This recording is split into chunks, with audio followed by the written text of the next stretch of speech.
fake the handoff, reverse around the far side. Look at that close, and then the splash play on the tackle. Hamilton cuts his way back to the middle part of the field. He's off to the races and gone. Another touchdown. Post Prep's Game of the Week, presented by American Furniture Warehouse. Oh, gorgeous hazy view because of the wildfires in California, but it is pretty here in Boulder. Christian Rec Field. Number 10 Fairview set to take on Thunderridge as the boys from Highlands Ranch have made their way all the way up here to Boulder. It is a must-win for the Grizzlies of Thunderridge. They've got the talent to do it, but can they beat this Fairview Knights club? I'm Cory Lopez, Marty Cesario alongside. We will talk about the game and get into it when we return. It's the Post Preps Game of the Week presented by American Furniture Warehouse. American Furniture Warehouse is the largest furniture retailer in the country, and now you can order online at thenewafw.com.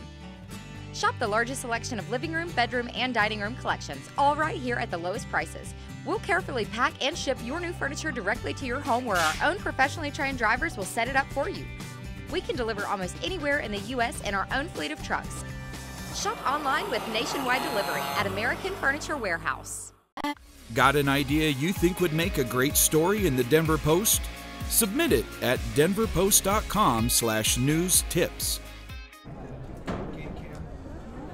Beautiful night here in Boulder, and feels like fall. Certainly the leaves are changing. Drive anywhere around Boulder and you will see that.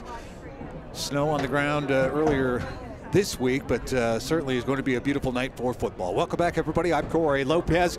Marty Cesario is alongside here. I'm glad you're here. The last time you and I darkened the doors here of Rec Field, things were much different. A brand new press box that is up here, and so happy that we can do a game and still be indoors and be able to actually see the entire field while we're doing it here. But it sure is a nice setup here, and it ought to be a great night of football. Absolutely. I'm glad you brought up the recall, because I've been up here on other assignments with different outfits, but for you and I doing the old Friday Night Lights radio broadcasts, It has been over a decade since we've done this, and we've had to be very resourceful back in the day in order to get those broadcasts done, and it is a beautiful facility as we sit up here on the north side of the field, which is here across from Jawbone Hill. You see some of the fans that are out there ready to support nighttime for Fairview, ready to take on Thunderridge. It's going to be a beautiful night, about 60 degrees right now. But we're going to see a very tough, physical Thunderridge squad that may fool you with the record at 2-4, but they've got some playmakers, and they have gone through a very brutal schedule. If you don't focus, you're going to take an L against these Thunderridge Grizzlies. And then Fairview Knights, we know what their identity is, right? Tom McCartney has that passing style offense. They're going to throw the ball around a little bit, and then they've got the great balance with Mariano Kemp at the running back position. It should be a very entertaining football game for us to witness. Let's take a look at, if we can, what Thunderridge has done so far and the record-wise. And again, as they start to their non-conference schedule, very tough. You see the likes of 4A Pine Creek pushing for another state championship, and then they face Eagle Crest, a team that we've seen here on the Post Preps Game of the Week, and got beat up pretty good, 38-13 there. Beat Mountain Vista, you get Rock Canyon, but Shap's always a tough club, and then tough loss to Northglenn as they got into the conference there. The Norsemen, not great this year, but you can't sleep on them. Yeah, you know, in the conference, you take that loss. You know, I joke around with staff for Thunderridge. If you're going to be 2-4, those two victories, those are the right ones to get down there in Highlands Ranch in the Lone Tree area. So nice signature wins. And, of course, you see that victory over Mountain Vista that just pops off the page in terms of scoring output for the Grizzlies. 51 otherwise. You know, having a hard time getting to the 20 mark as far as productivity on the scoreboard offensively. They've got some playmakers who have some opportunities, an outstanding running back in Spencer Lambert.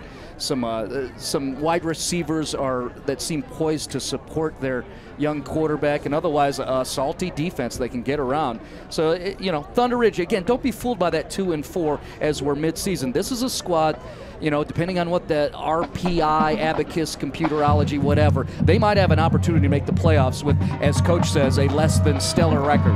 Yeah, that's why I mentioned it's a must-win for them, because the RPI, it hurts them. They lost to a 4A team, albeit a team that regularly goes to the state finals in Pine Creek. And you mentioned Spencer Lambert, a kid who rushes for over 126 yards per game, so we're going to see them attacking on the ground. And Taylor White has thrown for over 1,000 yards this season, but his interceptions higher than his touchdowns. 4 touchdowns, 8 interceptions. So they start to get that locked down. If you can get that balanced attack and not turn the ball over, this could be a real interesting game here today. And he's got the targets, right? Yes, he does. Yeah, there's no question of that. So, we look forward to a very competitive contest. Both squads coming off of losses, we should point out.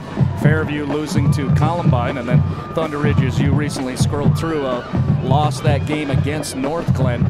I look for both of them to come out with a laser focus as we look at that Fairview schedule up there.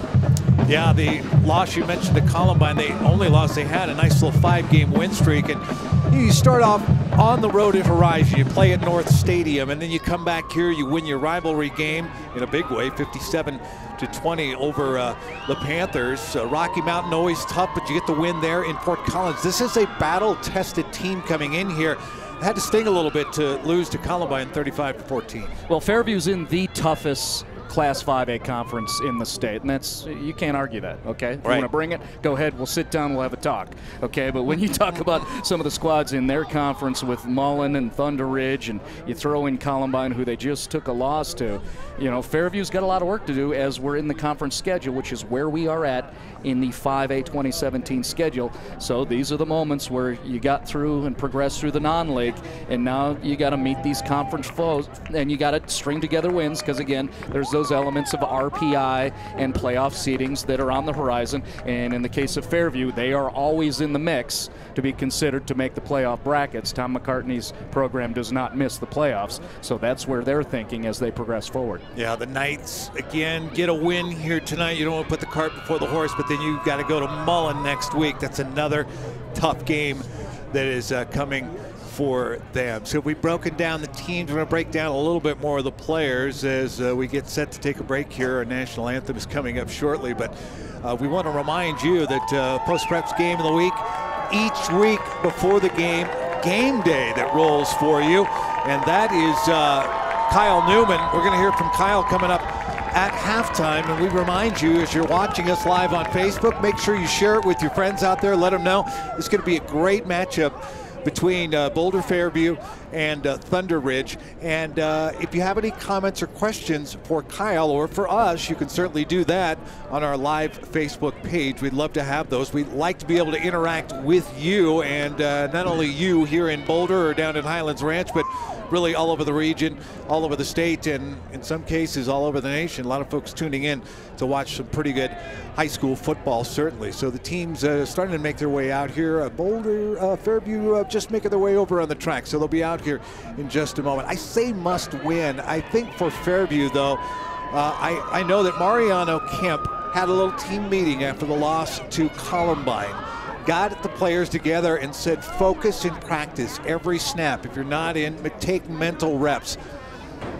It's a reset after a tough loss like that. Fairview's not used to losing. They're 5-1 now. You would expect them to run the table. Sounds like a kid who has a Hall of Fame grandfather and a couple of uncles who may have some coaching experience. When you speak of Mariano Kemp, grandfather Sam Pagano, and then, of course, talking about the Pagano brothers coaching in the NFL. Mariano Kemp, a team leader, a senior. His brother playing at the University of Michigan. There's 5 right there, Mariano, that we're discussing right now. So that's a good thing for a senior leader to take the reins. Head coaches like McCartney like that, where, I can say so many things as an adult, as mentor, as coach, but boy, if your peers start talking to you, all of a sudden I get a little help there. Nice assist. Remember that Mystery Alaska scene? I get a nice assist from one of the team leaders, and that's a good thing. Big number 5 on the right side there, helping out by trying to get nighttime clicking after taking a loss to Columbine. Can you believe that Tom McCartney's been coaching 26 years here? The questions I remember when I got here 15, 16 years ago, I was always bugging Tom saying, don't you want to move on? You kind of like your dad, maybe coach a little college, actually a little thing. No, he's happy here, obviously going into his 26th year, and another team that is going to be competing for a state championship. Not a bad place to be, right? No, I it's know. really not. You know, I live on the southwest side of Denver, and I cruise right past where his home base is. You know, that South Boulder location at Fairview High School. Pretty good looking place to be. Yeah. Nice environment, and you know, he's had some nice athletic directors with him. You know, and think of TK and frankly before that. He's got a nice situation, and certainly he has put the effort in to put together a great program for 2 decades and a half. I want to talk real quick. Doug Niesenson, newer coach at Thunderridge, really trying to turn things back to a winning program. Yeah, and you know, what a tough thing, right? Now, Niesenson played for Joe Johnson back in the day, so he's got a little connection to Joe Johnson. We're referring to the former head coach at Thunderridge, who won 3 state championships with the Grizzlies, moved on to Cherokee Trail. Niesenson was part of the 3rd championship that they won, but you know, taking over a program for a guy who coached 17 years, that's tough. Timeout here. What's up with the Broncos quarterback situation? Did you see that triple-double Nikola Jokic put up? And how about that walk-off home run at Coors Field last night? I'm Alexis Perry, and I've got all of those stories and more right here with the Denver Post Sports Minute. Stay up to date with the Broncos, Rockies, Nuggets, Avalanche, Rapids, and even college sports. You're busy, we get it. That's why the quick-hitting Denver Post Sports Minute is so easy to find. Just go to denverpost.com/video or like us on Facebook to have the Sports Minute on your newsfeed each and every day. Wherever you are, whenever you want it, watch the Denver Post Sports Minute 24/7 at denverpost.com. Got an idea you think would make a great story in the Denver Post? Submit it at denverpost.com/news tips. American Furniture Warehouse is the largest furniture retailer in the country. And now you can order online at the new AFW.com. Shop the largest selection of living room, bedroom, and dining room collections, all right here at the lowest prices. We'll carefully pack and ship your new furniture directly to your home, where our own professionally trained drivers will set it up for you. We can deliver almost anywhere in the U.S. in our own fleet of trucks. Shop online with nationwide delivery at American Furniture Warehouse. Number 10 Fairview taking on visiting Thunderridge here as we get set for the Post Preps game of the week. Pomp and circumstance beforehand, a beautiful night here. Be about 57 degrees at kickoff. I can feel the breeze starting to wrap up a little bit here in the foothills around the Flatirons, starting to crank a little bit. So you never know what you're going to get. We talked a little bit about, you know, Thunderridge. Both of these teams ground heavy in years past. They, you know, it starts with a run game, and then you can turn it into a little added flavor with the Knights is they can go into that double wing and run it all over the place for you, or they can go back to a conventional offense. They like to do both. They have good balance when you're trying to attack Fairview as a defensive unit. You've got them throwing 30 times a game, and on the other hand, unorthodox, when they go to run game, they set up in the double wing, pull really tight, and that's really a challenge for a 16, 17-year-old defender to not only to respect the balance of any given team, but just those extreme measures they got to go to. They're flicking it all over, and then all of a sudden double wing tight. Don't forget, coming up at the end of the contest, we will name our player of the game, presented by American Furniture Warehouse. The player of the game, always a tough decision. Fall is in the air here at American Furniture Warehouse. Come fall into savings during our fall clearance event only at American Furniture Warehouse. So keep in mind, could be any one of these guys out here certainly that will could be our player of the game. Greenwald's back deep for Fairview as they get set to go here. Matt Greenwald is their return guy.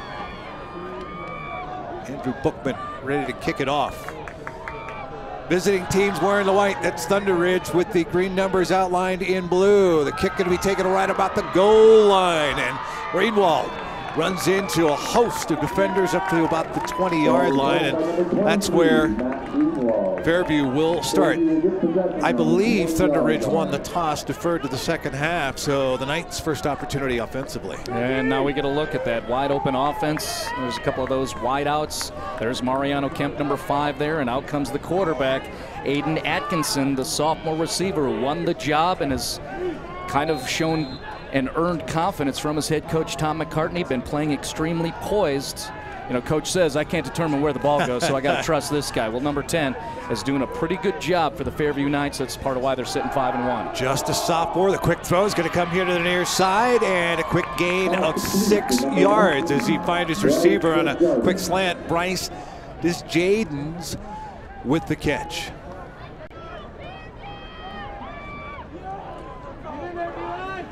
After this play, we'll take a look at the starters for these teams. We mentioned a few of them, and we're waiting to see when Mariano Kemp's going to get his first carry.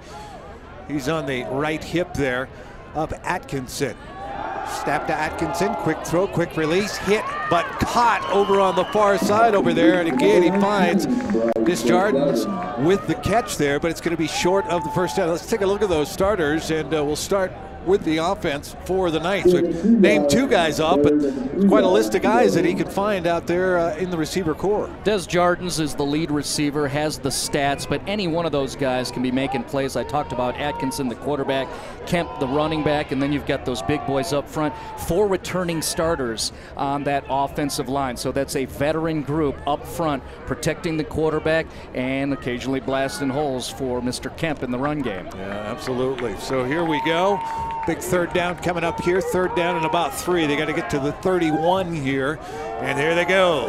Double wing and the run close to the 31. Little end around run, and that is Kemp with the carries. He comes off that wing position. It's going to be close. Well, that was read well. Linebacker getting in the play, Jarrett Strassheim.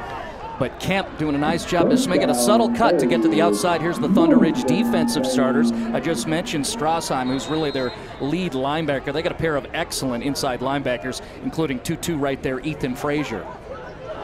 So a first down here, 3 plays. They've got the chains moving, and the Knights ready to go. You always know it's Fairview time when Cesario's here saying nighttime. That started about 15, 16 years ago.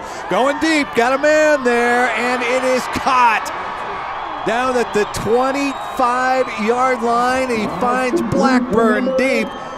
He dropped it right in the bucket. What a gorgeous effort there by Henry Blackburn, the sophomore. Going all the way downfield, one-on-one coverage. Really covered well by Logan Ludwig, but wide receiver made a play for a big gain for Fairview. So here we go. Back to the ground they come. Look out, Kemp's got some room here. Got some blockers out front, and up to about the 9-yard line he goes, and caught from behind essentially by Aiden Scott, who shed the block to get around him there, but Kemp so quick. Aiden Scott, who is a fearless defender, along with JT Snow, get their first look at what it's like to have a locomotive like Mariano Kemp on the run, full steam coming at him. Fairview's on a roll here. Gain of 17 yards. Here we go. First down and goal, and back to Kemp as he puts the foot in the ground inside the 5, and he is spun into the end zone. Touchdown, Knights. Just like that, under 3 minutes, finished off by a Mariano Kemp touchdown. And the Knights are on the board. What a great play by Kemp. You look at his size, I mean, he's got some thickness to him, right? When we're speaking of Mariano Kemp, 5'10", 230, but he has a lot of skill along with that power run game that he applies on the football field. Beautiful cut as we look across the way and see some of the band awaiting the PAT. Kemp showing off on digital television here on Post Preps. Knights on the board. 6 plays, 79 yards, 2 minutes, 44 seconds, and the extra point is up and good, and a 7-0 lead on the first possession for Fairview. It'll be Thunderridge's turn when we return. The Post Preps Game of the Week here, presented by American Furniture Warehouse.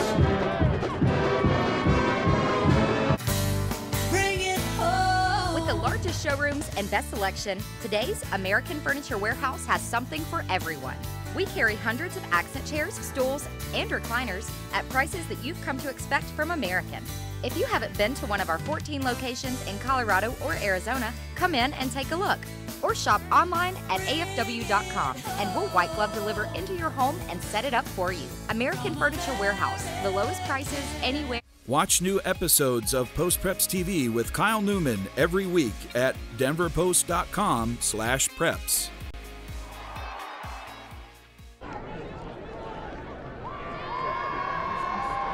Jawbone Hill, or is it Christian Rec Field? Oh, in Fairview's here, it's Jawbone Hill. When I'm here, I have to say Jawbone Hill at a minimum 10 times.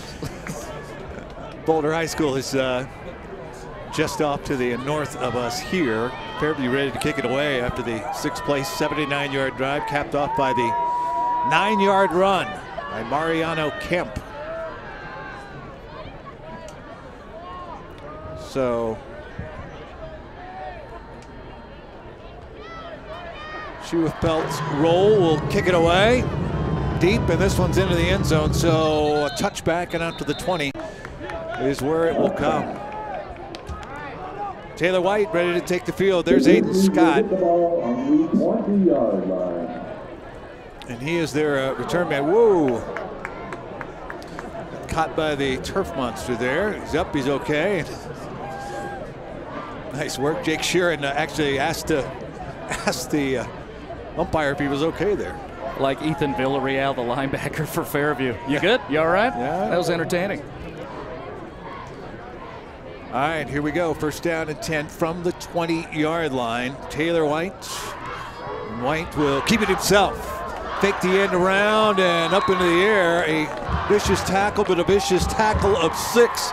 Got him up right up around, and that's Flores who got him around the midsection and flung him down. Nice block by Michael Dahman, the left tackle, one of the seniors up front there, just sealing and pushing aside that outside rush to allow a nice start for Taylor White on foot. He'll take 6 each and every time on first down. Keeps you certainly in system. White rolling to the right now. Got his man out there. Short little pass. Hit and first down, and a flag will come. And a nice pickup just short of the 35-yard line. He hit Spencer Lambert out of the backfield. Well, there's the talented Spencer Lambert showing you a little bit there along the sidelines, staying alive. My assumption was the flag would be against Fairview's defense because it was 10 yards downfield, but it doesn't seem that way, judging by how the Grizzlies are reacting. Yeah, they're talking to, and keep in mind, the press box is on the other side of where the official press box is, so you're going to see the official looking away. Oh, nope. Which is what he's smiling about there right we go. now. There we go. Now he's going to look at us and go ahead and give the indication. The old press box is over on the south side of the field. And it is indeed against the Knights here. Let's make sure he's pointing the right way, because now he's a little turned around. All right. And we are sitting on the Thunderridge side of the field as well, so you're going to hear a lot of the sound that's coming from Thunderridge. There's a lot of cheering going on for a 15-yard penalty against Fairview. It's definitely unorthodox, so don't blame the head official to be off a little bit. It's odd to have everything over here on the visitor's side. Turns out to be a gain of 22 with the penalty in there. And that quick dump off, White's going to hand it off to the first man through, and he looking at the fullback. Nope, he's going to Lambert, I believe. Well, that's a nice piece of work defensively. Jeff Erickson, the senior linebacker, kid that's put in his time there, 17 right there, got through with penetration, hustled, chased down a very talented running back. Slow to develop, so Erickson able to catch him from behind. Would have had that kind of speed, 6'1", 200 pounds. And good athlete, too. He's a lefty pitcher, by the way, on the baseball team. Well, sure. Yeah. That works out well. Here we go. No gain. Maybe a loss of a half yard. White looking, and a tough throw there. And actually, a lot of traffic there. Lambert was there, but I think they had stopped the play, but it was pretty well covered that time. Again, Erickson was kind of hanging around, so was Flores. Now, it's good for Thunderridge that White put it in the dirt, because Ashton Nichols, the junior safety, had that covered. Procedure penalty, and they're going to decline it and say, no, we'll just take the incomplete pass here. So the down will change, and Still have 11 yards to go here.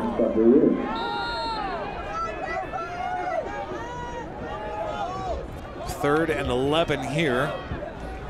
Slot to the short side of the field, as you can see. Full house backfield, but Lambert's going to set up in that H-back spot. White back to pass, setting up the screen here. Oh, set up perfectly. Got some blockers out front now. And a lot of room down this near sideline. Little cutback around the 10. Caught from behind and down at the 5. Jake Porter had a convoy with him.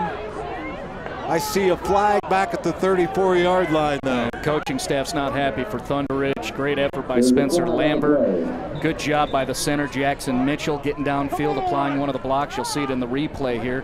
One of the 3 guys in front, 66, turning around, making a block, and there's Lambert. Look how quick he is on his feet, but it's all going to come back. The convoy was there, but he outran his blockers. Didn't need him because he was had so much real estate in front of him, but this tends to happen with blockers. They throw this out. You want to get somebody, and your guy's already gone, and you're still trying to find somebody to block. So it happens sometimes when a play develops a little bit faster than you want. It's hard to just back off and just let them go. Yeah, it's always easy for us to critique as we're hanging out here in slacks and shirts. We're not down there on the field. That kind of adrenaline running, you put in the work being a big boy running downfield. Yeah. Yeah, you want to put your hat on somebody.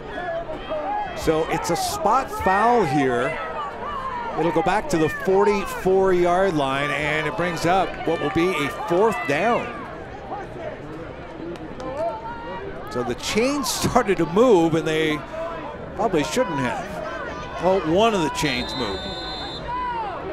It's good teamwork there. Made sure that you still got the spot down, so they'll go for it. It's 3rd down, actually. They have not changed it up on the board. Handoff up the middle. He's going to be short.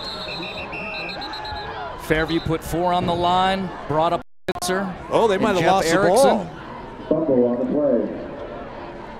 I wonder whether they're jumping around here. The Knights are clearly thinking they have it. Ethan Villarreal pointing the other way. It's not going to be the case. Kobe Soden was down near the bottom of that pile trying to wrestle that ball away. Could not get it.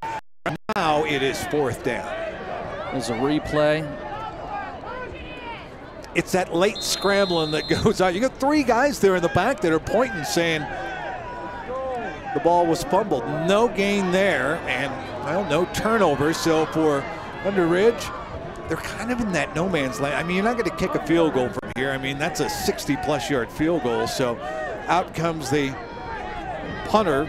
It's actually one of the receivers, Wyatt Ham, that will do the punting here. Still a little success for the offense of Thunderridge after giving up a quick touchdown to Fairview. They held the ball for a little bit. Can change field position here a little bit. Oh, boy. The long snapper got out very quickly. The first one. Oh, ball's on the ground. A scramble for it. Who's got it? Oh, I see some guys hopping mad in white. They thought they had a shot at it. Instead, Fairview retains it. Oh, right through the hands of Greenwald, but he was able to hang on, get back on top of it. Oh, ball was exposed for a moment there. Greenwald, when he goes to the sidelines, going to get a head tilt and a wink. As long as you got it. Nod to the gods above, that's for sure. Well, if anything, Thunderridge's defense, they're in a good position because Fairview's back tight towards their goal line. Yeah, they've got that ball spotted down there on the 7 here. Handoff up the middle, going with Kemp, and Kemp's going to fall forward to up near the 13, almost 14-yard line there. Kemp hits the hole so hard, and as he's being tackled, he falls forward. One of those guys who just builds momentum, too, with each and every step. So we look at the Fairview Knights student body getting excited across the way. I love it here in Boulder at Rec Field. It gets so dark here next to Boulder Creek, and so they're just shrouded in the darkness across the way. All you see is the game. Off to Kemp again. He's going to press to the outside, hit from the side, and will be down at about the 15-yard line. Scott was in on the play there. Jared Stressium was there too. Great pursuit by Zach Harris, the outside linebacker on the opposite side, coming to help out and eventually corral Mariano Kemp. That is a big point in the game plan, is being able to stop Kemp consistently will help you be able to defend what the Knights do with their passing game. 3 yards to go here, so 3rd and 3. Got to get to about the 18-yard line. Double wing time. What did Don Martin used to call it? The robust T. The flip of the end around. And look out. Almost a touchdown run. Enough for a first down up to the 30-yard line as they hand that off there to Fenton. He was into that second level before anybody knew what hit him, and it's Scott that saves the touchdown. Nice shot by the left side of the line. Eric Bendelay, Kobe Soden, two of those returning starters, popping the cork, opening up a hole, and on a play like that, where it's 3rd and 3, Jacob Fenton gets the first down. 15 yards there and a handoff underneath. A little crossbuck action this time, and falling forward will be Kemp this time. Tackling up top, Zach Harris. Had someone wrapped around the shoelaces as well. A run of 11 yards, though. Kemp looks fully engaged physically, and then just kind of watching him, it's like he's seeing everything right now. He's running really well.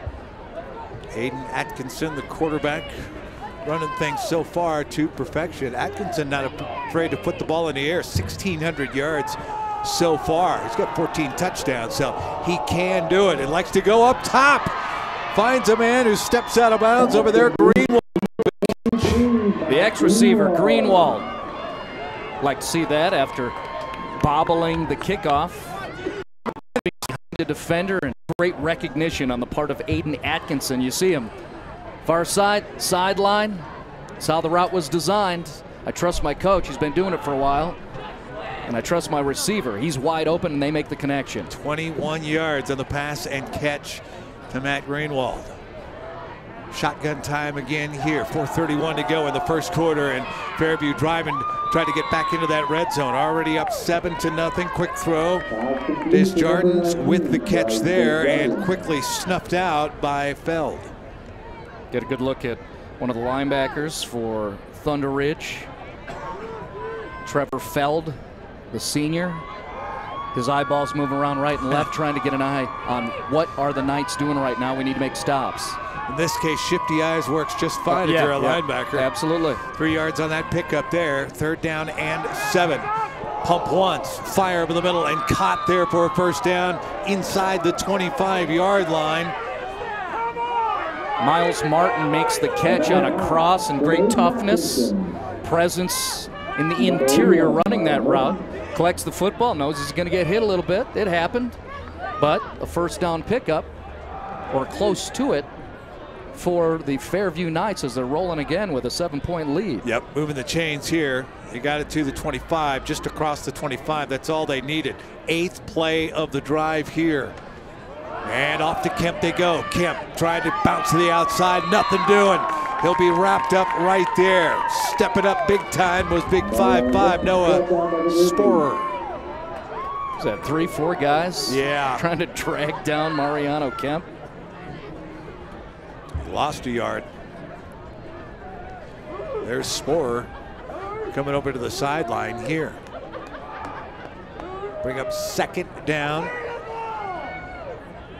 And about 11 yards to go here. Spreading the field here a little bit, trips up top. Aiden Atkinson looking over the defense. What's he going to do? He's looking to that left side, got a little time, fires, got his man. That's Greenwald with the catch to about the 17-yard line here. Well, here's something that you can watch along with us as you're viewing this. Coach McCartney about Mariano Kemp. He didn't want to talk about the run game. He wanted to talk about pass protect. Kemp is so good in pass protection.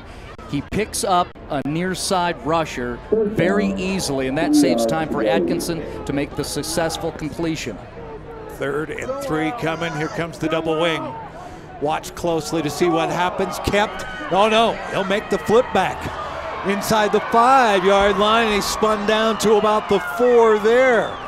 Fenton, that double wing. Fenton's had a couple of big carries.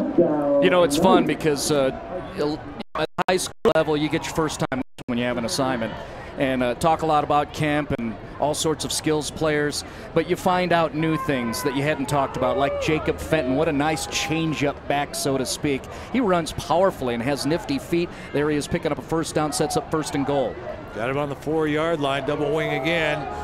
Back to Kemp now as he's going to try to bruise his way forward down to about the 1-yard line. See who's coming off the bottom of the pile there. I see Zach Niederman trying to submarine a little bit. It's about the other way you slow down Kemp as you get down around his feet. Niederman using all of his 220 pounds to match up with the 230 that Kemp carries.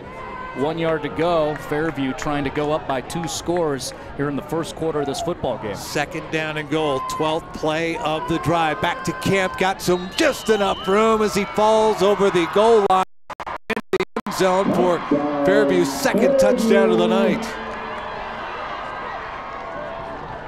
2 series, 2 Kemp touchdowns.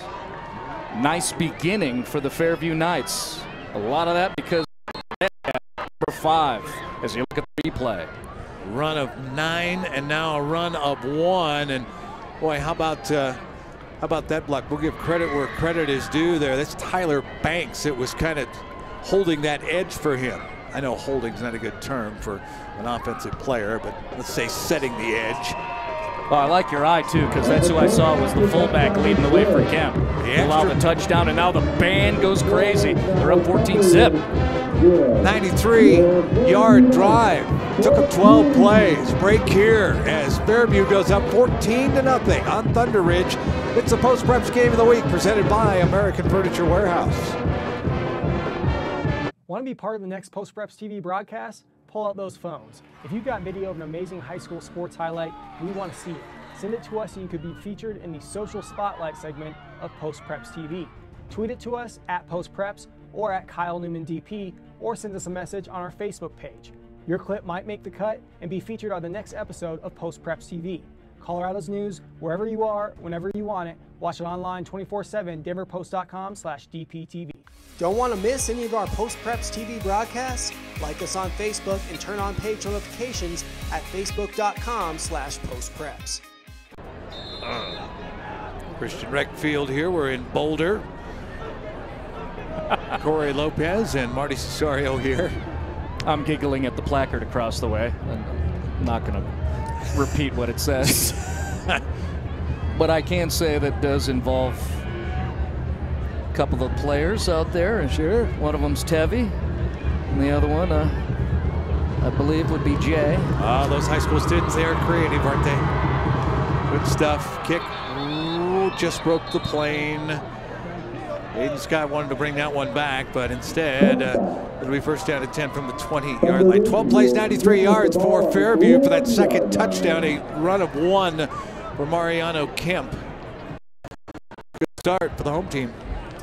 Slow start for me, trying to pick up on the jocularity and comedy of the students across the way. It actually has to do with just Tevi. Oh. He's number 28 out there, number 1 in elsewhere. Your hearts. Yeah, they're fair. Okay, I like that. All right. Here we go. And a little read option to start things off, and a half yard is there. That's about it. Landon Colvin, one of the big linebackers, in on the play for Fairview along with Jason. And there's a flag.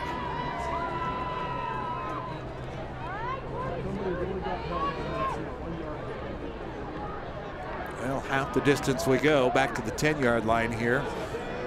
Coming down toward the end of the first quarter here, and Thunderridge is going backwards. We're moving back to about the 11. Spot foul there, so it'll be first down and 19.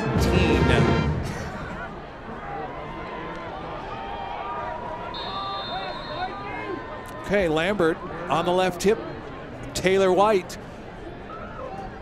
We'll see. They're going to go to the air. You bet they are. They're going to go with a quick route. Too high for the receiver. He sailed it right over his head. He was looking for Wyatt Ham. Pretty good coverage. That was almost a sense of White trying to throw him open a little bit. Well, you might have recognized too, but that Fairview's defensive back unit had that well covered. It went over the head of Jacob Fenton, who looked like he was in a position for a possible pick 6. It's a nice two-way play we've seen from 24 so far for the Knights. So maybe Tyler just made an adjustment went high, put it in a place where, look, if my receiver can make an outstanding play, that's great. Otherwise, this thing's going into the seats. That's right. We're not throwing a pick here. Safety was over on the other side, by the way. Back to Lambert they go, and Lambert up into the air and up to about the 17-yard line. Oh, I take that back. Not Lambert. It's actually Jake Porter that gets the carry that time, and a quick hitter that gets the shadow of the goalposts off their back a little bit. Well, he's their lead receiver, speaking of Jake Porter, but also as I talked to Coach Niesenson, he said he's going to get some carries too out of the backfield. He's just that talented of an athlete. So there they are trying to feel out what does that look like, 21 running the football. 8th carry for Porter on the season. So when you got 21 back there, big blitz. Whiteside got out of the way. Now fires it. Is it picked off? It's indeed. Leaping in front of that one was Flores. Damian Flores gets up and picks it off. All starts with the pressure on the blitz. The safety, Henry Blackburn, you can see in the replay near side. Then against his right arm, White on the run, elects to release it, and a great job by Nichols. It is actually Ashton Nichols, 222s out there. Got a big roster here at Fairview. I picked the wrong 22, so it's been Nichols' name that we've been calling out. And the first turnover of the game in great field position at the 29 of Thunderridge. To Kemp they go. Big hole up the middle. He goes 20-yard line off his pins at the 15. JT Snow got him down low and sent him airborne, but not before a big pickup. Well, this is all set up by that defensive back unit of Fairview, getting the interception with Ashton Nichols. Coach McCartney applauded, saying he had these 3 returning starters that were all sophomores last year, and here they are as a veteran group. They really spearhead the defense, allow the D to do a lot of different things, including, blitz in a very creative way like you just saw. Led to the interception, has set up Fairview to a nice position. We're going to flip sides and see if the Knights can go up 3 scores early. This is the Denver Post Preps Game of the Week presented by AFW. Largest showrooms and best selection, today's American Furniture Warehouse has something for everyone. We carry hundreds of accent chairs, stools, and recliners at prices that you've come to expect from American. If you haven't been to one of our 14 locations in Colorado or Arizona, come in and take a look. Or shop online at afw.com and we'll white glove deliver into your home and set it up for you. American Furniture Warehouse, the lowest prices anywhere, anytime. Have you checked the latest Colorado Preps Power Rankings? They're released weekly at denverpost.com/preps. Again, that's denverpost.com/preps.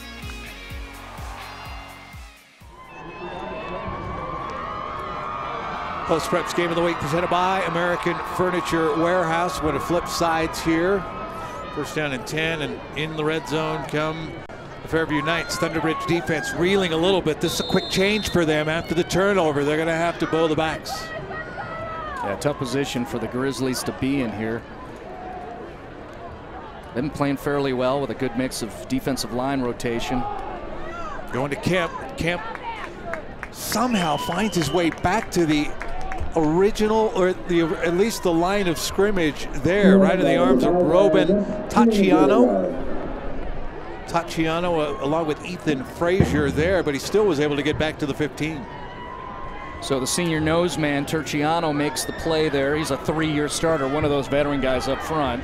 And part of that good mix in the defensive line rotation that have had to see a lot of number 5 running the football so far in a quarter and a few seconds here. Second down and 10 it comes, and this time Atkinson looking over the middle there. Dangerous pass. Did he make the catch? Jardins? Did he make that catch? I was like, wow, he had to leave his feet to get to that one. He was open, but that's a tight window. Well, and Quincy Schoen, who plays with reckless abandon, you can see right there, was about to take the lid off of the wide receiver. Safety never moved. Key with that play is you want to hope maybe look him off or he strays away, but he stayed right in the middle of the field and the receiver ran right to him. 3rd and 10 now from the 15 of Thunderridge. Aiden Atkinson's got it, looking here to the left side, setting up that screen. Kemp can't make the one-handed catch. Standing right in front of him was Trevor Feld. says, what do you got for me? And Kemp could not hold on to. That was a good check on the field by Aiden Atkinson, the sophomore quarterback. Thunderridge brought 6 guys on the rush, so you flip it to the outside and trust your running back, who has 2 touchdowns in this game. Just didn't work out that time. Shoot Pelt. Roll going to do the kicking here, potentially.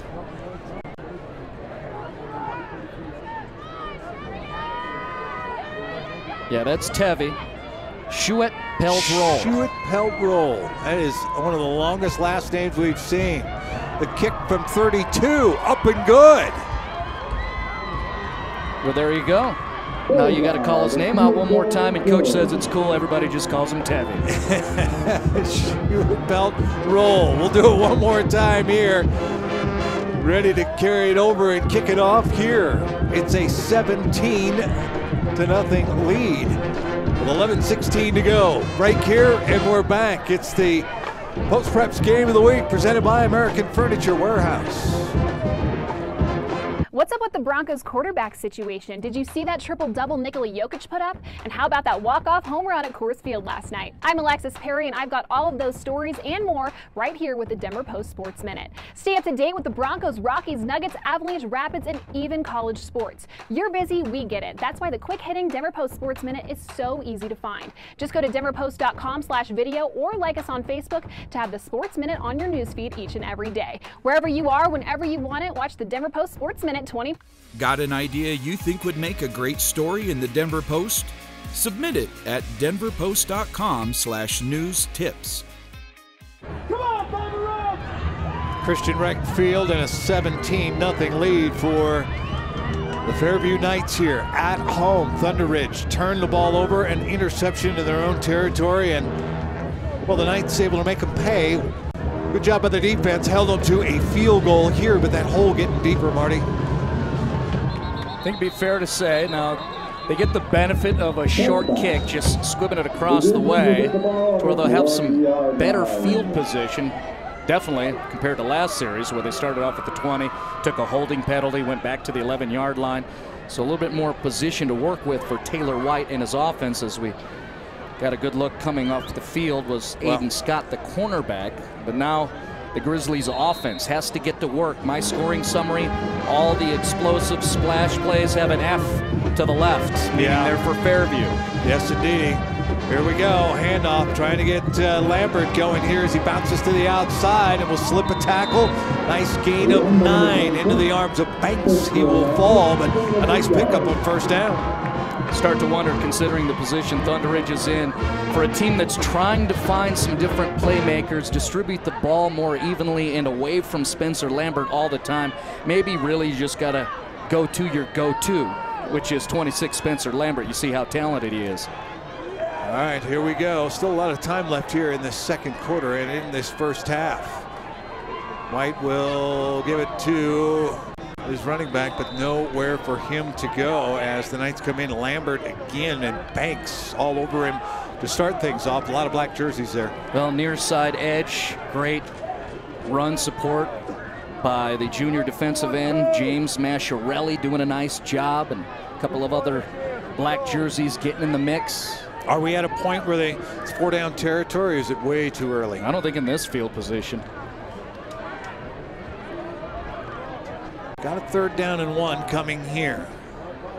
Full house backfield the way they set it up here. Fenton, nope, it's going to end up a dive by Lambert. Boy, and right around the ankles was Des Jardins. He got the first down, though. They gave him a nice spot there. Watch Erickson. He threatens blitz, then he does come, I got to hit somebody, and he crushes the quarterback. Well, nobody for Thunderridge. You saw where he ended up landing. They spotted it where he bounced to, and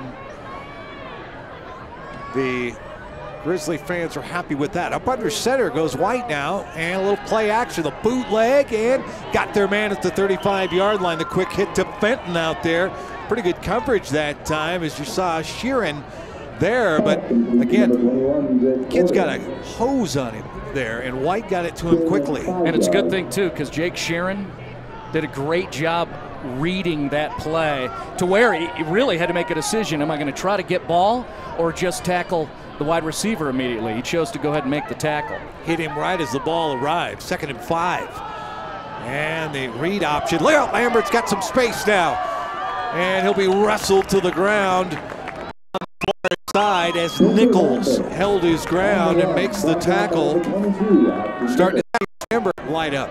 Here's the replay, and at the conclusion of it, you'll see fun football to watch. You got the talented running back, Lambert, Ashton Nichols, open space, pretty forceful tackle. They both pat each other. I like that. You like that? Uh-huh. This is the football, and I like it. 17 yards on the pickup here. Thunderridge moving. 6th play of the drive. And a handoff to the left side. Not a lot of places to go there that time for Lambert. Anytime you try to take it in between the tackles at all, that's a tough place to run with the Knights. Especially with Tyler Banks in there, 35, making the play. Coach says he's the real star, often not even listed as a starter, but he's a difference maker, strong and quick, and you saw that there, making the tackle right at the line of scrimmage. Got some other games going on. We'll update you on some scores here in just a moment. In the meantime, 2nd down and 10. They'll slide Fenton into motion, puts trips in the bottom part of your screen. Little adjustment by the Knights here. White looking here to that near side and just wide of Fenton, who had stepped out and sat down in coverage. Would not have been enough for a 1st down. They were hoping for a catch and a little yards after catch. It brings up 3rd and 10. Don't forget, the end of the game will announce our player of the game, presented by American Furniture Warehouse. Ball clearance means that we've moved toward the holiday season and we need to make room for the new inventory arriving daily. American Furniture Warehouse. Big 3rd and 10 for White and the Grizzlies. Steps up in the pocket here, got a man caught at the 39, at the 40-yard line, I should say. And he Chris Frankmont, good job by the sophomore receiver there. Size to him, a little length, uses it to get the football under pressure from a DB. Oh, nice. The other receiver he was set up next to ran a go route, and that cleared everybody out of the way. Frankmont with a nice catch and a 1st down. Coach Joe Ortiz is going to like that. Frankmont's a basketball player on the Grizzlies hoop squad. White's walking to the sideline here. All right, got it figured out. Saw something he didn't like and knew the coaches were going to change it, but somebody flinched on the line there. Last time Thunderridge had the ball, they got a holding penalty on a 1st down play when they were at the 20. Backs them up to the 11-yard line, and they were kind of fighting from behind. Drop here. This will be the 9th play of the drive, but now they back themselves up 5 yards. Well, and you see those plays, holding last series, put them deep in their own territory here. They take 5 yards back on a 4th down play. This is an offensive line unit that's had some injuries, so I'm not surprised to see some of those things happen. They're doing it anyway. 4th down. Again, this is the spot where you go for it on 4th down, apparently. According to Doug Nielsen, and Fenton cannot hold on to it. Boy, he had at least 9 yards to get to, and 2 black shirts coming at him. Well, that's unfortunate. I mentioned the offensive line suffering a few injuries throughout the year, and then, you know, taking some violations. That time, great pass protection on both sides with Daman and Wukuku. Can't make the connection from quarterback to receiver. And that ends the drive for Thunderridge. Really, I don't know, their best looking drive so far. Yeah, I don't know if he gets that. He's got to get 8 yards. Right. He catches it on the line of scrimmage, and boy, Fairview was coming hard. Well, it's Fairview's turn again. 1st down and 10 from their own 45-yard line. Each time they've had the ball, they've found a way to score, and hit as he throws is Atkinson, and I don't know if he intended to throw it away, but it worked out okay. He was looking potentially for Matt Morton out there, but again, he was hit as he threw the ball. That was a delayed blitz by the senior linebacker, Jarrett Strassheim, and he got a piece of the quarterback, and I think that was going to be a long connection for Fairview's passing game.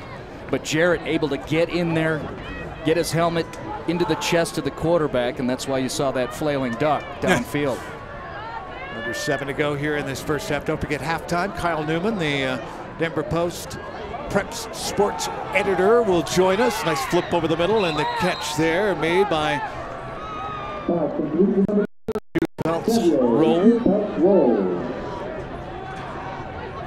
Tevy making plays. You're not gonna say his last name, are you? You should say Tevy. That's okay. It's Roll. Peltz roll. Yeah. It rolls off the tongue, but it takes a while to say. I think more, I'm not avoiding the last name. I just like to say Tevy. Yeah. Tevy's got the goods. Yeah. Enough for a first down there. 11 yards on that pickup. Knights are rolling once again. Defense was shifting. A little play action now. Atkinson's going to go up top. Got a man there. If he can get it, drop it in the bucket. Could not. Boy, for a moment it looked like he was going to find Desjardins. Bryce had gotten behind the cornerback, but only by about a half step. That was going to have to be a pinpoint throw. Well, you respect the master of a passing game like Tom McCartney, but in some cases we can just be regular dudes, right, and see what's happened here. They set up the run game so well with Mariano Kemp, and then they had some help, you know, by Jacob Fenton, and now they're just running the belly, riding it, and throwing downfield, because that's all been set up in previous series. Looking here to the near side, he fired that in there. A late flag will come in. He was looking for Sheeran, but he missed the connection there. Grizzlies getting forceful against Fairview's offensive line and specifically the quarterback. Oh, a little psych there by the Whitecap. Okay, hold it. Yeah, that's that offensive line for the Knights having to adjust to some of the different kind of pressures that are being applied by Fairview, and Coach McCartney talked about that, saying he really respected the Grizzlies and how they can put pressure in very different ways, and they're very active in how they do it. Might not have seen it so much in the first quarter, but it's starting to happen here, and in this case, no sack, but it forced the offensive line of Fairview to go ahead and take the infraction, the violation, accept the flag. Well, you got to start rolling the dice a little bit now, don't you? You got to crank it up just a little bit defensively, see if you can get a little turnover, try to get yourself back into this game a little bit. You're down by 3 scores. Collectively as a team, somebody's got to make something happen for the guys in white. Atkinson's going to go up top again. He's got a man, but he overshot him that time as Greenwald was able to get behind the coverage. Dominic Anselmo on the coverage. He was running with him stride for stride. Again, the DBs are doing a nice job because Atkinson has to drop it in the bucket on these guys. He's got very little margin for error, even when he's going deep. Get the feeling on this series with a 17-point lead. This is Fairview, you know, kind of like big brother and little kid, trying to see if they can just step on your backside and make you say monkey. Yep. Well, you've got 3rd and 25 now, so a little fake handoff, little play action, going to the far side there, a little back shoulder. No. They were looking for Sheeran again. Well, great coverage by Aiden Scott, the junior cornerback. That's one of those, be safe with the ball. If you're not going to hit your guy, throw it out of bounds. And he threw it high, and that's where that was headed. You're the squad with the 17-point lead as we're 6 minutes-ish away from the halftime break. That's a safe play for a sophomore quarterback to make that decision. Yeah, you want to see a game turn around quick on you? Throw a pick. Throw a pick 6. Right. Let's see what happens. Schuett-Peltz roll is back. Tebby ready to punt here, standing at about the 26-yard line.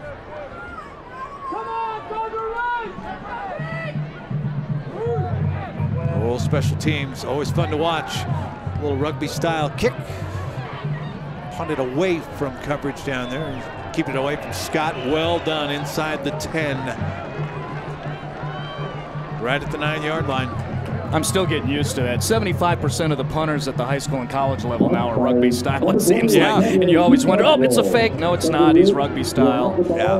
But it's usually your best athletes are probably the ones that are running back to your wide receivers. So at this level, it makes you have to practice a little bit more on special teams if you're coming in to have to defend that. Well, here's the important thing for what Tevy just did as a punter. It seemed to be that Thunderridge is going to have really great field position. You called it out. Return man was set up at his 20. Yeah. Well, look where they're setting up. Lambert's got it. Pick his way through. It's still on his feet. Spins out of a grab of the jersey now, and he is still running forward to the 33-yard line. How about that? That is sheer determination running through arm tackles. Not a big kid, 5'8", 180, but averages about 125 yards per game.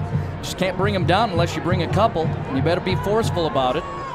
Got 24 there. Works out just fine.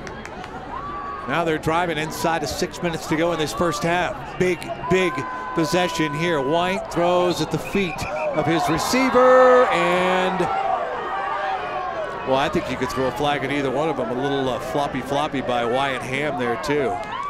Wasn't much of a hit that time by Des Jardins.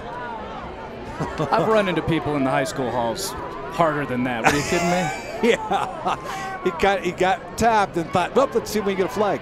By the way, when I do that, immediately I get ushered out like, seriously, you're old. Give it up, man. Hey, old guy, what are you doing in the hallways? High school heroes, lifetime zeros. Get out of here. There we go. Second down and 10. Yeah, big possession, though. You try to put some points up on the board here. Fenton's got it. And a big old line pushing him forward here up near the 40-yard line. How about that push forward? That is fun football. We should go to black and white when that occurs, because that was about 10 guys, 5 on each side, just a scrum moving, advancing forward, much to the benefit of the Grizzlies right there. That's the funnest 4 yards I've seen in a while. Yeah, here. that's good stuff. 3rd down and 6 coming up for the Grizzlies. And under 5 to go in this first half. Taven Bray, by the way, I saw you in the mix there.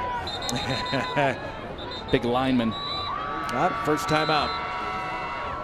Coming here and yeah, understanding the scope of things for the Grizzlies. This was a big one.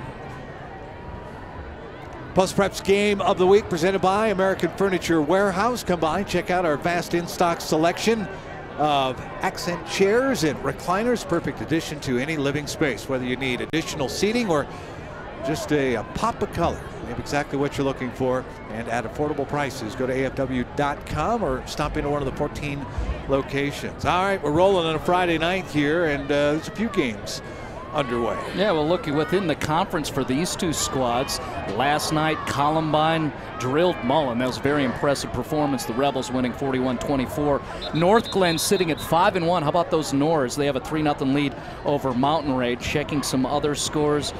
It's like Valor Christian up big on Lakewood. The Tigers have been having a great season. That score 41-7 for Valor.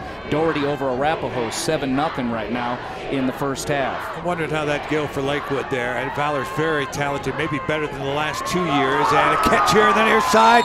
And just stepping out of bounds after the catch is Braden Freed. How about that? A quick throw here to the outside. And again, Taylor White has got a cannon for an arm, and this time got on the run, got it to him, and the DB went for the ball. See some of the good stuff from Taylor White, why he throws 22 passes per game, and why his coach trusts him. Good connection for the Grizzlies on the move. 13 yards there, first down and 10 now. Fourth T Ridge. White pumps once, and he's in a little bit of trouble here. Going to scoop it forward to Lambert. Lambert shoestring tackle. Only 3 yards there on that play, and a nice shoestring grab. I think that was Erickson that got him down. Lambert was kind of standing up front. They were not setting up the screen. A good job by the lineman not to get downfield. Continuing to check scores for people in this area. The Boulder Panthers with a 7-6 lead over a 4-2 Overland squad in the first half. Arvada West with a 5-1 start on the season, tied 7-7 with Ralston Valley. We know up north Monarch and Windsor. Right now Windsor with a 14-10 lead over Mohai in the first half. Wow, that's a big game there in Class 4A too. Another timeout called. Give us a chance, I guess, to check in on some more scores. We remind you, the Prep Pros Game of the Week presented by American Furniture Warehouse. Fall is here at American Furniture Warehouse. I know last night Pine Creek able to deliver the first loss to the Pueblo West Cyclones. So Pine Creek gets another victory. Pondo, a strong squad, looking to go 7-0. They're 14-0 lead over Sand Creek in the first half. Checking some other big ones in 4A. Mentioned Windsor has that first half lead over Monarch, 14-10. Those are two top 10s. Rampart 17-13 in the first half over Montrose. Chatfield, who has been outstanding, they play Adams City. That game looks like it's going to be a late start. You mentioned Skyline, right? My eyes always in 4A. I saw Skyline last week. I'm like, wow, these guys, they've got it put together. 28-7 lead over Greeley Central, as you mentioned, in the second quarter. That's a fun one. Team up north there, making some waves. And they're legit. They've got some players. 2nd and 7 here for Thunderridge, trying to get back into this one. White gonna fire it here to the near side, and boy, he was really trying to gun that one in there and bounces it. Let's see who it was there. Sam Moscas, the intended receiver there. Moscas, one of about a dozen plus 2 receivers that are in that corral for the Grizzlies. For folks in the Douglas County area, Castleview has a 7-3 lead over Rocky Mountain.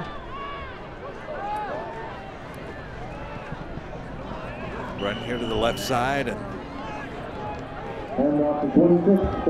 Lambert's going to get the carry there, but not a lot of room. Maybe got a yard out of it. You see the splashes of pink. What I like is, you know, the tech gear and the socks and the towels. We've seen that. Thunderridge, they put it within their emblem. And you see those tight shots. The big T for Thunderridge is actually splashed with pink. Nice. Yeah, I kind of like that. They started that a few years ago. There's a good look there, thanks to our very talented camera crew. 8th play of the drive, but a big 4th and 7 coming up here, and can't take them home with you. Can't use them in the second half. 3rd timeout used by Thunderridge here. We'll take a break with them. 3:21 to go. First half. T-Ridge trying to put a score up on the board. It's the Post Press Game of the Week presented by AFW. With the largest showrooms and best selection, today's American Furniture Warehouse has something for everyone. We carry hundreds of accent chairs, stools, and recliners at prices that you've come to expect from American. If you haven't been to one of our 14 locations in Colorado or Arizona, come in and take a look. Or shop online at afw.com, and we'll white glove deliver into your home and set it up for you. American Furniture Warehouse, the lowest prices and...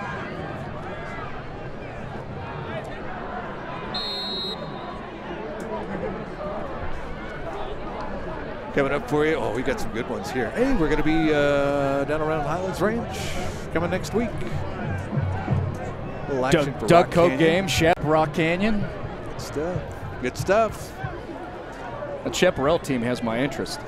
Yeah, they've been playing well. It's going to be interesting. Only 16 teams in Class 5A make the playoffs, though. Here at 4th down, burn a little clock off. How about that? Waited to see if anybody was actually going to rush. Oh, well done. Inside the 10 here. And the ball will roll dead at about the 6-yard line. Well, you see what Wyatt Ham did. Once he realized there was no rush coming at him, and then you saw the result in the picture. There's 4 white jerseys down there to down it. So Wyatt just realized, I can give all my guys, my gunners, and then +2, a chance to get all the way downfield because I'm going to pin this one within the red zone. Well, a drive that ended at the 46-yard line. Unfortunately, a holding call in there that hurt a little bit, but you know, 8 plays, you burned a little clock. You ideally wanted to put some points up on the board here. Now with you burned all your timeouts, you pinned, you know, Fairview back a little bit, but Fairview's in no hurry to go do any scoring. We saw them take a few shots downfield, but again, this is what I expected from Coach McCartney. Double wing, here we go. Keep it safe, everybody hold on to the football. Look out, Mariano Kemp is on the loose. Down the far sideline, little stutter step, and he will take it out of bounds over on the far side over there, up near the 40-yard line.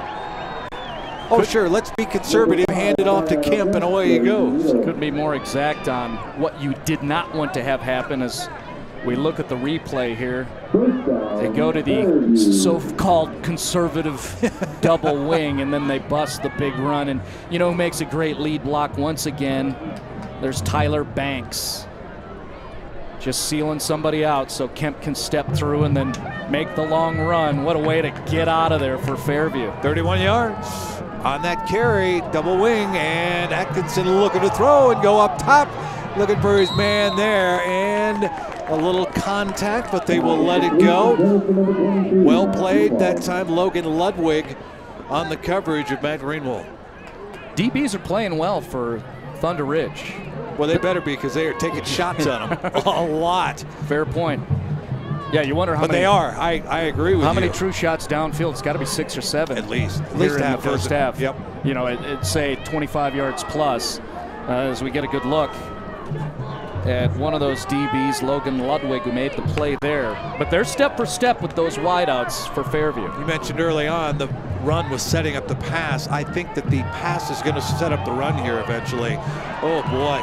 In and out of the hands of Matt Morton. He was right there in stride. There were a couple of Grizzlies all over him there, but Atkinson threaded the needle.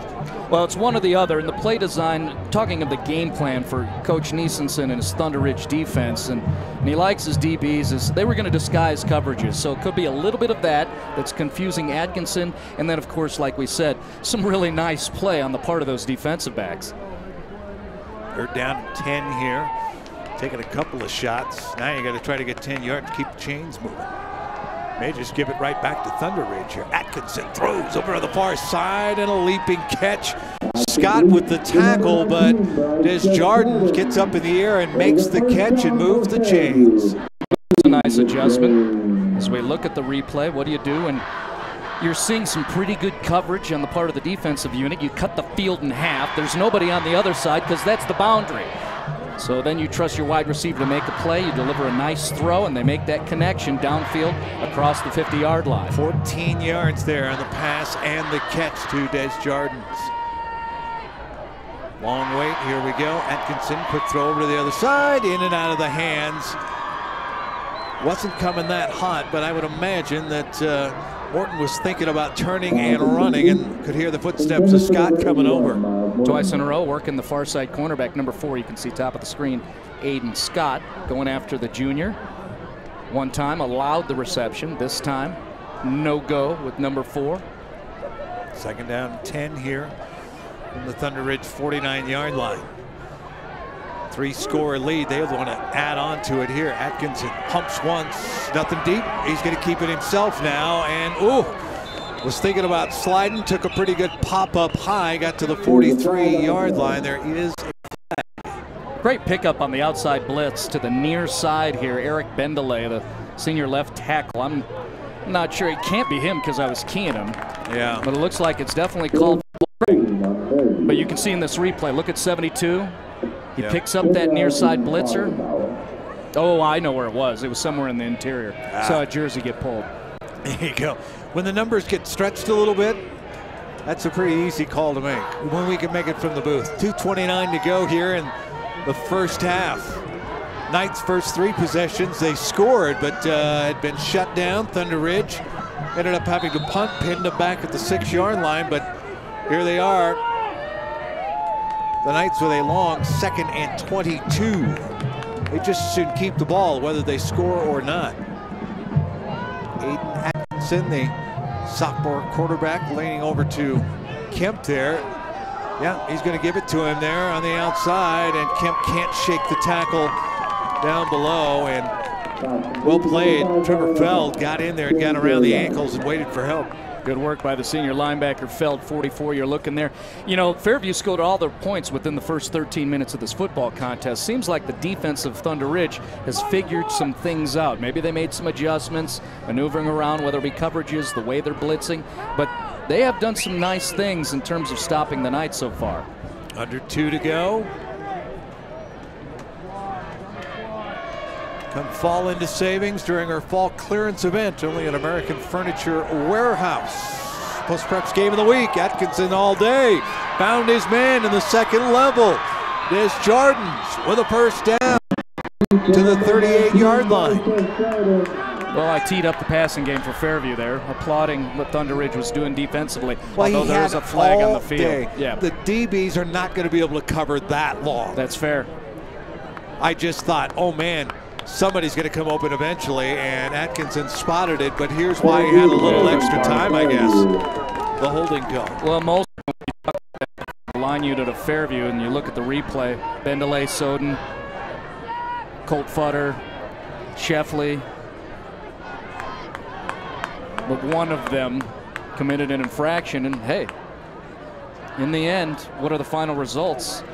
There is no big play downfield. The Grizzlies are still doing a nice job keeping Fairview from advancing down the football field like we saw definitely in that first quarter. 3rd and Boulder County to go. Folks, it's 3rd and 50, okay? Thank God the scoreboard operator here at Rec Field did the math for me. Wow. Sure, give it off to Kemp, see if you can get the 50. Looking for a block on the outside, get a spin inside and get drilled. Oh, he took one of the ribs. Takes you to about the 29-yard line. That's the problem. You're trying to stay up there. Oh, I'm watching 55 come off. He's a little stunned. And there's a flag down at the end of that. You're going to call a late hit on that? We're going to get weird. You know, it's Friday the 13th in October. I know. At Jawbone Hill, where they found the body parts. Well, I'll tell you what, the umpire is facing the other way. Oh, maybe he's going the other. No, maybe he's going to go east instead. Oh. Must have been one of those hits on Kemp late. Sportsman, yeah.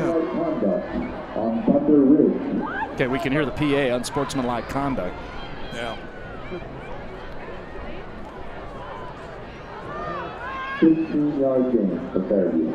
Now is that? Well, what's that going to do? 3rd and 50, as Cory just said. I know. So where do we go from here? It is now 3rd and 16.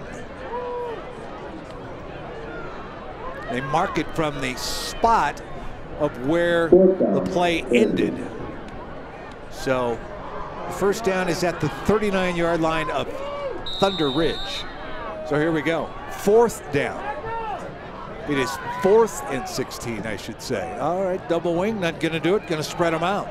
5 receivers in the pattern, or will they punt? Yep, rugby style. They'll punt.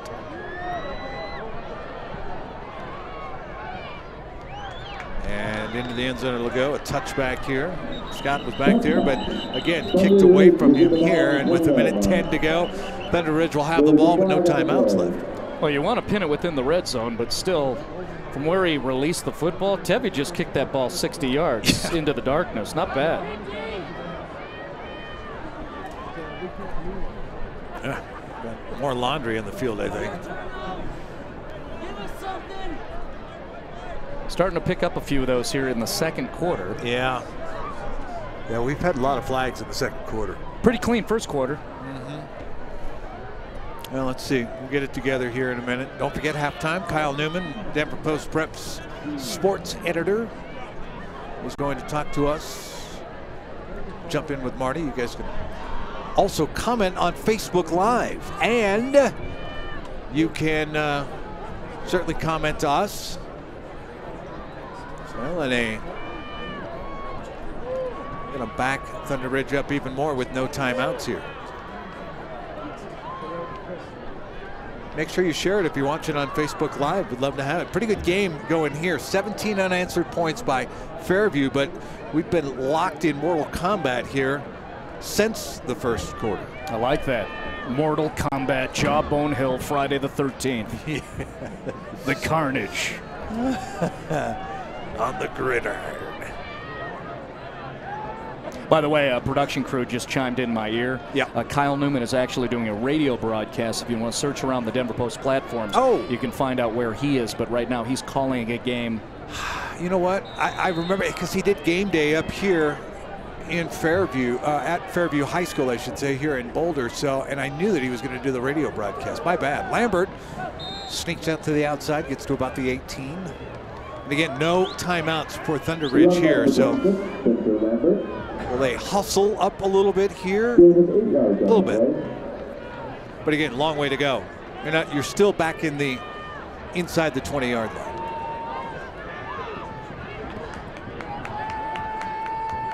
So we will not be talking with Kyle at the half. My apologies. But you could still comment to us. Maybe we'll answer something. Yeah, we will be on the Twitter. That's what I'm going to do at halftime. I'm going to sit down and I'm going to check the Twitter, get trolled, and check some scores. Yeah, I don't miss that. Timeout called by Fairview with 26 seconds left with a 3rd and 3 coming up here. They didn't want to let it run all the way out. Milking every bit of that clock is Coach McCartney and the Knights. That's the defensive staff. Coach McCartney is elsewhere on the football field, but get a good look at some of those Leeds players. I like to see 51 out there. Coach said there was a possibility Ted Chasson was not going to be playing the senior right tackle. He had a little bit of an injury, so it's good to see 5-1. He also got a look at 19, Bryce Desjardins. And there is the staff for Thunderridge, and they released their offensive crew that will go to a first ever halftime break at this field. For our understanding, Thunderridge has never visited this football field. Wow. Well, that's a little bit of the waterfall system in 5A. You were going to get teams that had never played each other, or at least hadn't played each other in a while. Lambert falls forward across the 20 to the 21, and a quick timeout here will bring up 4th down. Yeah, following up on that historical, Thunderridge has twice played Fairview, but both times the Knights visited the Grizzlies. Oh, yes. But Thunderridge has never been up here. Back in the days of the 5A playoffs where you're, yeah. So you get a little bit of that. That's why we saw such a competitive non-conference season. Some natural rivalries were there as opposed to being in the conferences because they were broken up and teams were going elsewhere. Halftime here. So far it's nighttime. Fairview up 17-0 on Thunderridge. It's our post-preps game of the week presented by American Furniture Warehouse. Hey folks, I'm Kyle Newman with Post Preps TV, your weekly roundup on all things preps. Join me every week for all the latest news and analysis on Colorado high school football, basketball, wrestling, soccer, lacrosse, baseball, volleyball, softball, and many, many more sports. This is a huge top 10 game between these two teams. First, Dillon paces Evergreen with 13.7 points per game. Yes, sir, this win means so much. I know we've been battling all these past 2 weeks in practice. And that was an amazing moment for me to see him go from good quarterback to really elite Colorado high school quarterback. Hunter Willits and Grant Willits, both 5 state titles between them. Go to denverpost.com/preps for game highlights, a live stream of our game of the week on Post Preps Radio, and our weekly Post Preps podcast. Your sports, wherever you are, whenever you want it. Watch it online 24/7 at denverpost.com/DPTV. With the largest showrooms and best selection, today's American Furniture Warehouse has something for everyone. We carry hundreds of accent chairs, stools, and recliners at prices that you've come to expect from American. If you haven't been to one of our 14 locations in Colorado or Arizona, come in and take a look. Or shop online at afw.com, and we'll white glove deliver into your home and set it up for you. American Furniture Warehouse, the lowest prices anywhere, anytime. Don't want to miss any of our Post Preps TV broadcasts? Like us on Facebook and turn on page notifications at facebook.com/postpreps. American Furniture Warehouse is the largest furniture retailer in the country. And now you can order online at the new afw.com. Shop the largest selection of living room, bedroom, and dining room collections, all right here at the lowest prices. We'll carefully pack and ship your new furniture directly to your home where our own professionally trained drivers will set it up for you. We can deliver almost anywhere in the U.S. in our own fleet of trucks. Shop online with nationwide delivery at American Furniture Warehouse. Got an idea you think would make a great story in the Denver Post? Submit it at denverpost.com/news tips.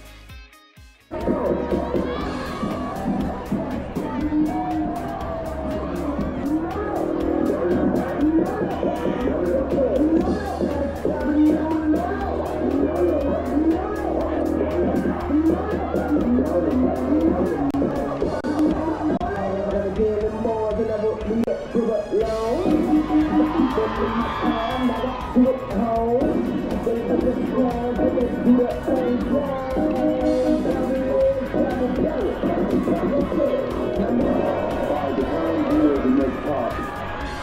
best shall be within you.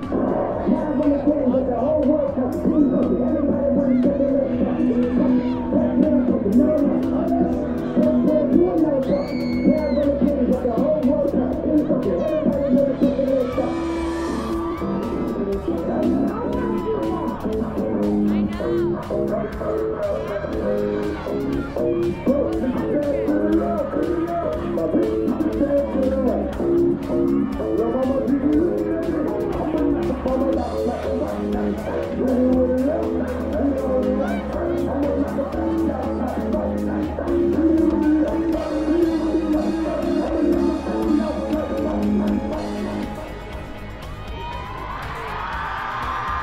Another hand for your Tom squad.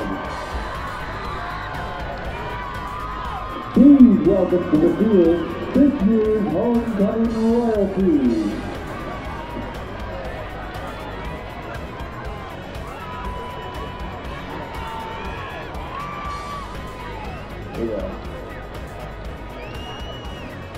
Our first couple is Pedro and India.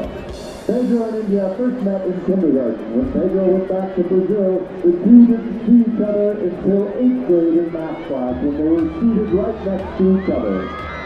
For almost 2 years, they were really close friends until last year's homecoming. They like to do anything as long as they're together. Our second couple is Im and Marty. Im and Marty met by chance when Im decided to swoop in and after the homecoming their sophomore year. Now they enjoy eating bunks of ice cream as well as climbing up mountains at Im's place, making sure to stop at all the dogs to keep Marty happy.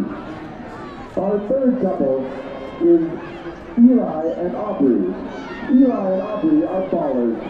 They eat lots of candy and play a lot of FIFA. Eli is suspiciously tan and hates scary movies, and Aubrey is a nerd and loves the movie Mulan. They both love playing soccer, and they both suck at swimming. Our final couple is Johnny and Skyler. Johnny and Skyler have been dating for almost 2 years. The quote which describes them best is, "When two people really care about each other, nothing is impossible, except deciding where to eat." Each of the couples have been given a rose. There are 3 red roses and 1 white rose. Whoever receives the white rose was voted homecoming king and queen. Couples, please open your roses.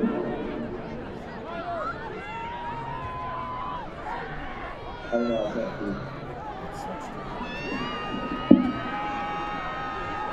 Congratulations, Marty and Im. Fairview, give it up for your homecoming king and queen.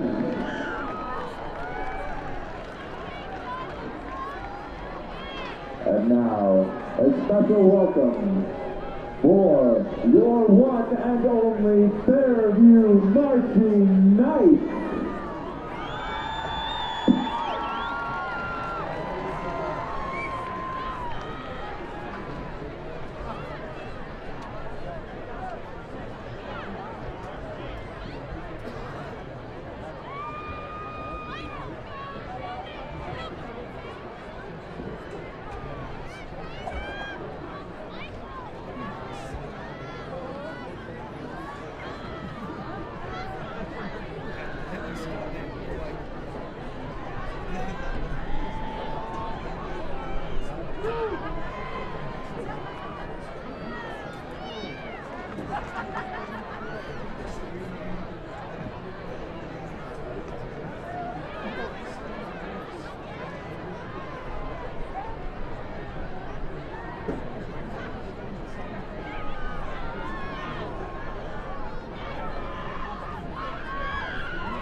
Another big hand for your Fairview marching Knights.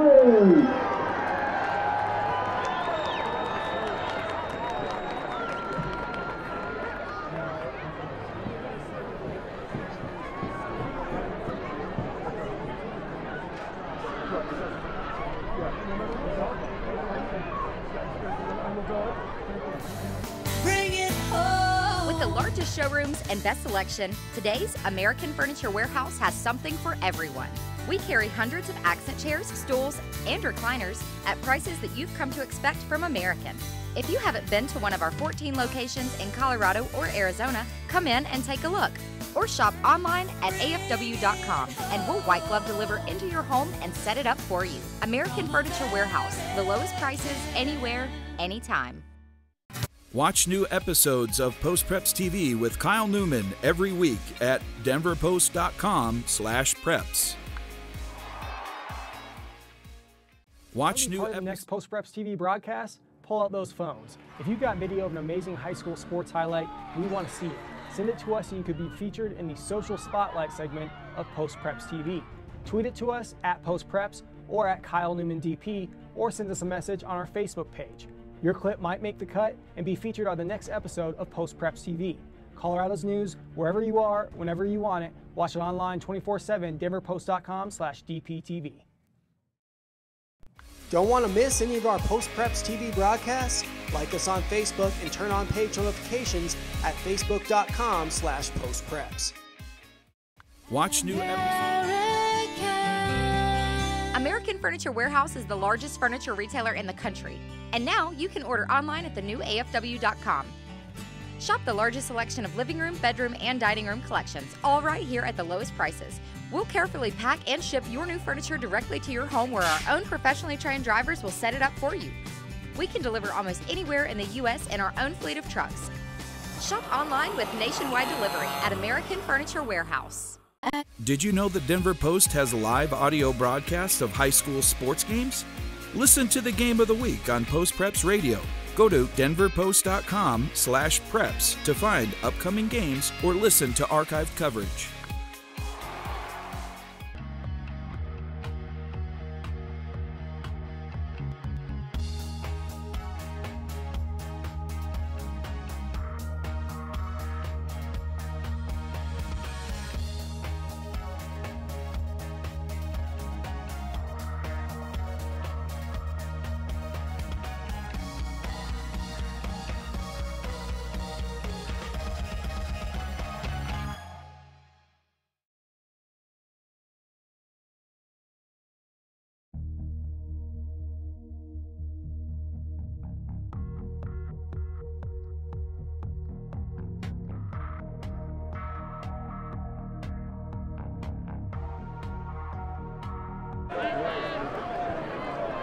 Halftime here from Christian Rec Field and our Post Preps Game of the Week presented by American Furniture Warehouse.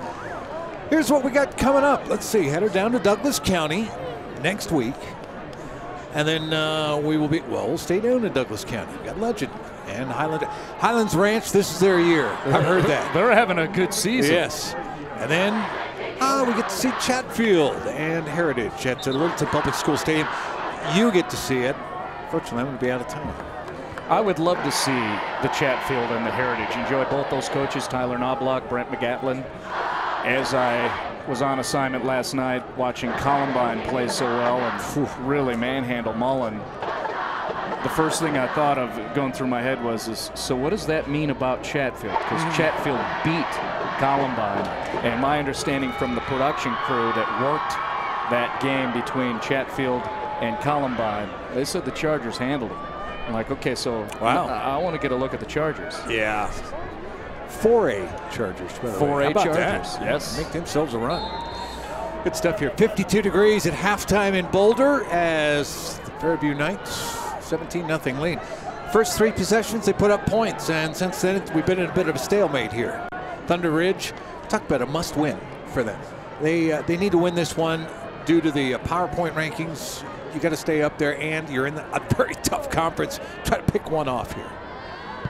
Knights had the ball first, so they will kick it away here and kick it straight through the end zone. So Thunderridge will start at their own 20-yard line. Don't forget player of the game. Coming up at the end of the game, we will choose a player. You can help out too if you want comments on Facebook or whatever. It's presented by American Furniture Warehouse. Find out more at afw.com. Working off those comments, talking about is it must win for Thunderridge and Coach Doug Niesenson, but you know, he said because their schedule was so brutal, you know, they've got RPI points despite the 2-4 record. He thought they have a chance to make it into the playoffs with a less than stellar record, quoting him. Yeah, they do. They've got a really tough schedule. Oh, there's Lambert. Found some room here. 10 yards potentially on the first carry. That's not bad at all there. The nice run and some nice sportsmanship there by Jeffrey Erickson, scooping up Lambert there after a 10-yard pickup. Young kid who started as a cornerback as a sophomore, and then coming into this year, moved over to the tailback position, and oh, he has performed. 7 touchdowns, 126 yards a game. Unfortunately, that play negated. Yeah. It's going back. Flags have been familiar. Illegal shift there. It's fair to say the Grizzlies have suffered quite a few infractions in this football game, but on the positive side, they had to be talking about it in the locker room. You know, all of Fairview's 17 points were scored within the first 13 minutes of this football game. Since then, the Grizzlies' defense started to figure some things out, and we saw some things from the Thunderridge offense. We'll have to see if we have 2 quarters to go here. Fake the end around. White's going to keep it himself. Got a big hole there. Nobody's spying on the quarterback, and a run to the 34-yard line. Stop made by Villarreal. And they'll give a good spot to the 35, and chains moving. Great blocking up front, the center, Jackson Mitchell. Just engaging a guy and then making a slight turn to the far side, allowing Taylor White to get a good run. First play of the opportunity that Thunderridge had in the first half, and they ran wide, and he got big yardage that time too. Lost a yard here as they give Fenton on the end around. Good job stringing it out. Ashton Nichols, who has an interception in this football game.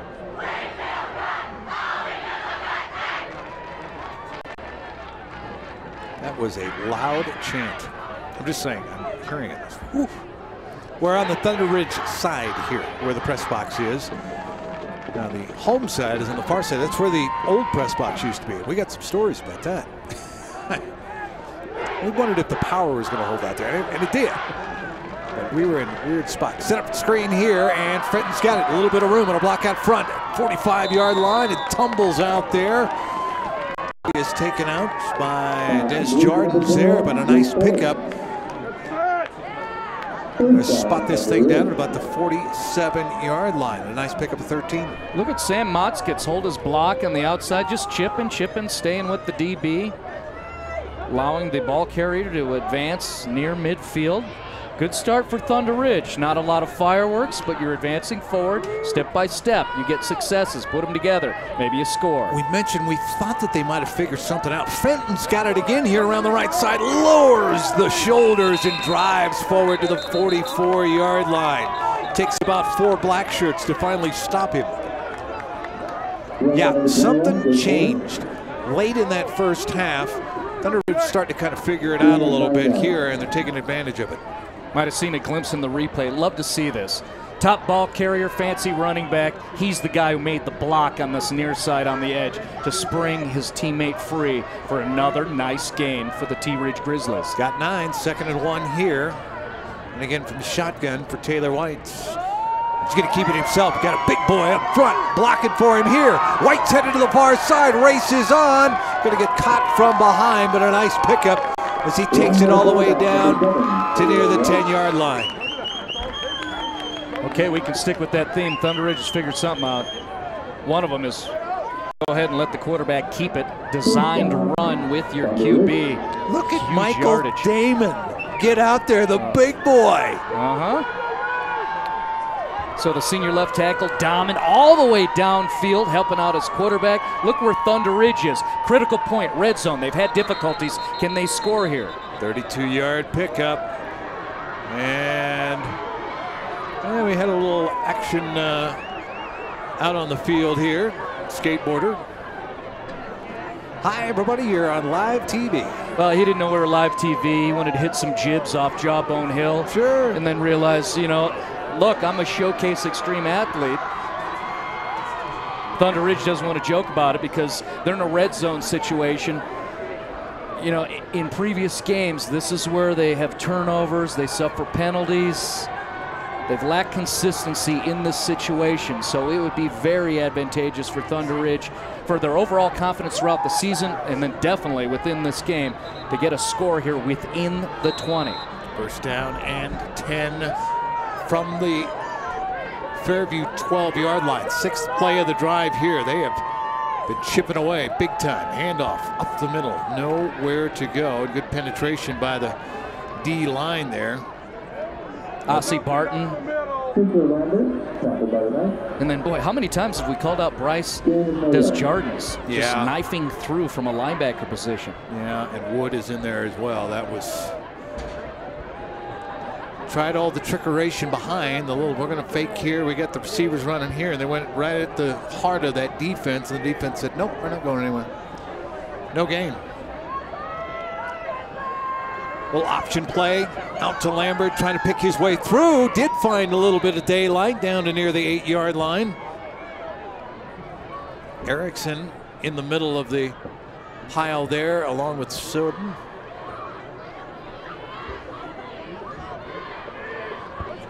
Gain of 4 brings up should be a 3rd down, I think. Is that right? On the 12, 2nd down, 3rd down. Yeah, 3rd down. 3rd and 7. They can get a first down at the 2-yard line. Late change in personnel. Taylor White trying to get those guys in order. Now here comes another one. Oh, tick tock, tick tock. We don't have play clock out here. Hands coming up. They got to call timeout. Getting down under 10. Coach is not happy about it. We'll take a break though. 7:52 to go, 3rd quarter. Thunderridge driving to get on the board here against number 10 Fairview. It's our Post Preps Game of the Week presented by American Furniture Warehouse.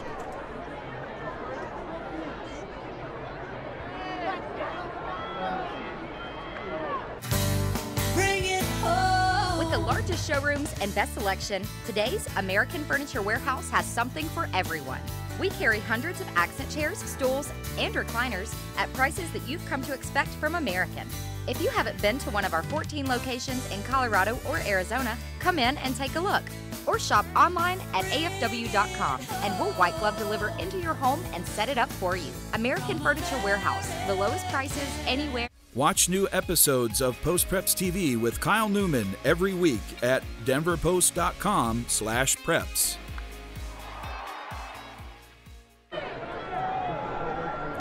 Thunderridge ready to go here. We got 3rd down. And about 7 to go inside the 9-yard line. Back to pass, gonna go. Corner route, leap, got it, touchdown. Thunderridge. They found Frank Mont. Go to the big guy, run the corner route, put it up and let him go get it.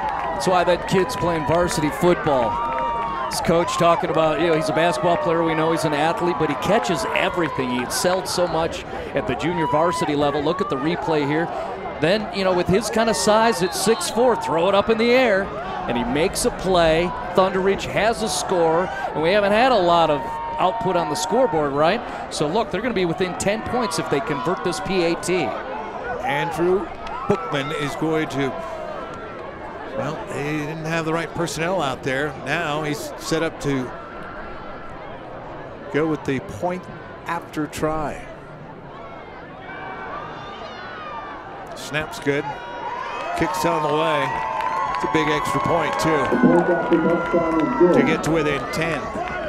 7:47 to go here in this 3rd quarter. And we got ourselves a ball game again. That is huge for Doug Neeson and Thunderridge to get back into this one. Halftime adjustments. We thought we saw them figuring things out in the end of that 2nd quarter, but these halftime adjustments, now it's time for Tom McCartney to do the same. Yeah, we just saw Tom McCartney out there talking to a special teams unit. I even go beyond halftime. Remember the second quarter when Fairview had an offensive series with a 17-0 lead? Consecutive long pass attempts downfield. I mentioned how they were going for the kill shot, trying to put them away so early. Put the foot on the back and make you say monkey. That didn't happen, and that's credit to the Grizzlies defensive unit weathering that storm. Since then, figured some things out, not only as a defense, but also, as you just saw, offensively. I think the most notable couple of items during that series was the Taylor White QB keepers. Yeah. Really established something for them during that offensive set. 8 plays, 80 yards, 4 minutes, 13 seconds, and a 9-yard touchdown pass, White to Frank Bunt. And now the kick going to be a short one, taking about the 7-yard line. Chance to return here for Fairview, and they'll take it up to about the 24-yard line here. So a shorter kick than what we have seen. Again, the wind's picked up a little bit, but Desjardins had an opportunity to return one and got a couple extra yards beyond the 20. See if Fairview goes run game, continue to work within the balance. But this is those moments where a little bit of anxiety elevated if you're a Fairview fan. You are 1 pick 6 fumble recovery away from really getting this thing tight. Got your sophomore Aiden Atkinson going to give it to Mariano Kemp. And he's going nowhere in the middle of it. Terciano, big 99's a easy one to spot out there. Noah Sporer's there too. It's only one play, but gives an indication that maybe Thunderridge defense is going to say, I'm going to make you throw, which would seem counterintuitive against a Tom McCartney offense. Yeah. But we saw what Mariano Kemp did as a runner in that first half, scoring 2 touchdowns. Trips bottom part of your screen. Here we go. Atkinson going to throw over the middle instead. Desjardins with the catch and a first down up to about the 34-yard line. It's a pretty catch across the middle.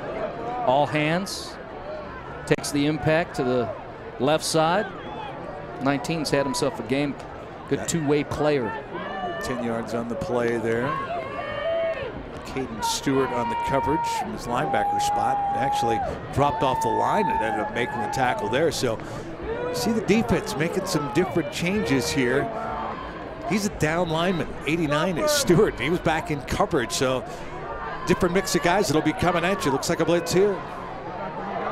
That's because of the double wing there, and it's to Kemp, and he's tackled forward to about the 36-yard line. Got a good look at Kemp as the near side wing, and then belly backward, receive the ball, short gain, several white jerseys, King on number 5. Got about 4, got a first down out of it though. Chains will move. Say it's about the 37-yard line here. Okay, everybody's in tight again. Here we go. End around, look for Sheeran. Sheeran's got nowhere to go. Sniffed out nicely that time. Woohoo! And the pile will be pushed back another 3-4 yards. Ethan Frazier, the inside linebacker, reading that very well.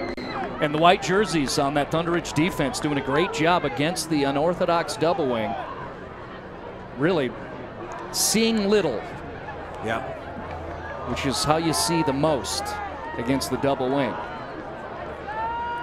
Boy, how many years have we covered the double wing? Here, Ralston Valley will do it. Manitou Springs will do it. Cheyenne Mountain used to do it back in the day. And there's Kemp high stepping his way to about the 46-yard line there. Down around the ankles is Quincy Schoen. And of course, speaking double wing, you got to think of Monarch, and right now they're playing one of the biggest games around the state. I left Mohai out. How did I do that? Right now, Mohai has taken the lead over Windsor in that top 10 matchup in Class 4A. It's 17-14 up there. 3rd and 1 coming up here. That's a good one. We'll be watching that. Post-Preps game of the week. Got a good one brewing here. Fairview trying to answer after Thunderridge came out, put 7 up on the board. Atkinson to go. Up top, he's got Greenwald. Caught. Gone. Knights are on the board with an answer.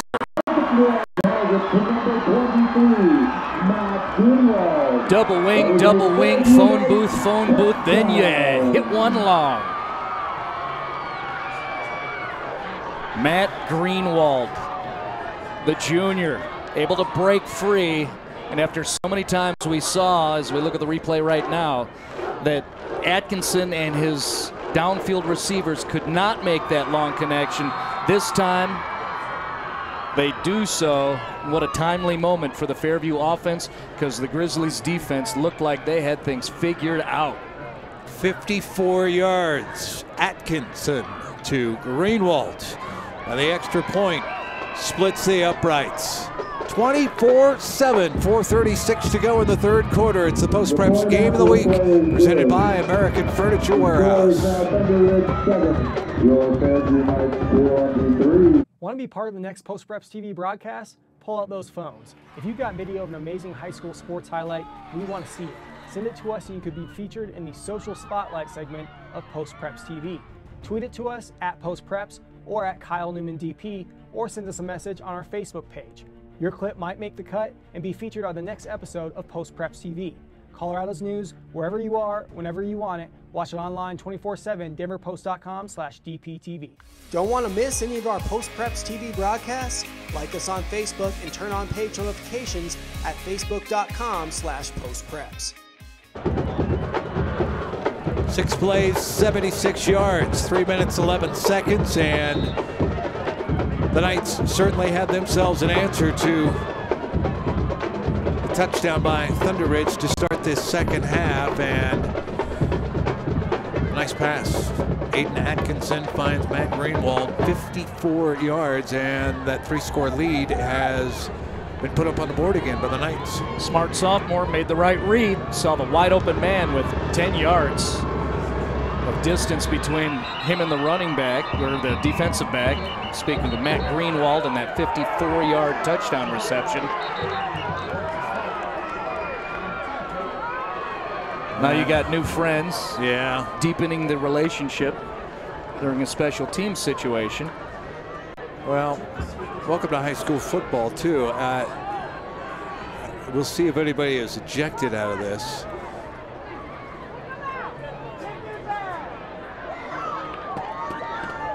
It'll be against Fairview, so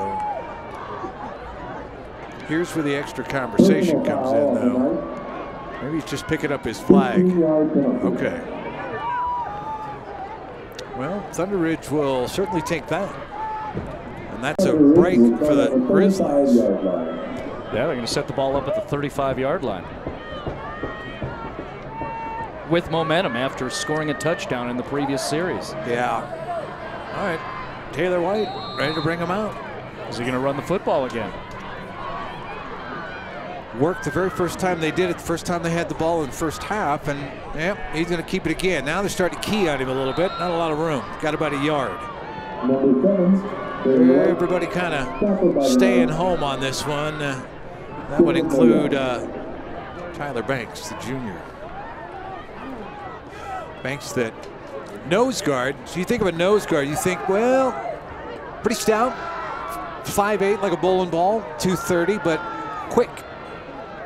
Quick hands, quick with the feet, and that's an unconventional nose tackle, but does a nice job. You know, it fits, though, because last year that was Kemp's position. He played that nose man spot, being that low center of gravity kind of kid. Yeah. So here we go, second down, 10. They give about a half yard, actually, and falling forward to get it off to Lambert here. Trying to pound a little bit, up to the 39 and a gain of 3. Getting the idea that when plays are made between the tackles, Bryce Desjardins is going to be involved at some point. Yeah. Notice that, did you? Yeah, he was in on that play too. He was the one who got a hold of the right leg of the ball carrier. Look at Taylor White. Barking orders, taking plays, getting his personnel set up, trying to get this drive going. Can they make it 2 consecutive series where the Grizzlies will score? See, put it back on your defense, see if you can get a stop here. Rolling, White, look out, trouble, and a sack. But when he went down very awkwardly there as Blackburn gets the sack. Look at Blackburn on this replay. He launches himself 4 yards, makes the right decision, and then able to collect the quarterback and bring him down to the turf. Well, that's a big defensive play there. You think, I know, 3-score lead for Fairview, but Thunderridge had just scored a touchdown, long drive. You get a guy to blitz in there and stop it right then. Punt unit out. Credit the play calling of the defensive coordinator for the Fairview Knights. Time to do that. Yeah, we saw Thunderridge start to dial it up a little bit there in that second half, or in that second quarter, and seemed to change the momentum a little bit. Bounding ball scooped at the 34-yard line. Trying to bounce to the outside, and that is Jordan's a nice return on. And another flag comes out with a little more pushing and shoving over on the Fairview side. Well, that doesn't take away from what we're seeing from 19. Mr. Des Jardins is a young man with a purpose this evening in all the roles that he plays, including realizing that he was going to get that ball on the run and advancing it forward and across midfield. We'll wait the verdict from the officiating crew. Yeah, got it to the 48. Let's see if it's going to stay there, though. That's pretty good field position. By the way, we've got to find a way to, I know we've called Des Jardins' name an awful lot. We've got to pick a player of the game here soon. Well, turnabout's fair play. Each team has been tabbed with a, whoop, now we're pointing the other way. What? I don't know what he's doing. He pointed toward Thunderridge, and then he pointed back toward Fairview. Maybe he was pointing at the possible player of the game. Oh, maybe. Yeah. That's presented by American Furniture Warehouse, by the way. I mean, nobody beats their perspective down there. I'm saying. Yeah.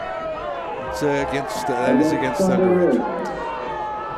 By the way, fall clearance means American Furniture Warehouse going to move toward the holiday season. They need to make room for new inventory that is arriving daily.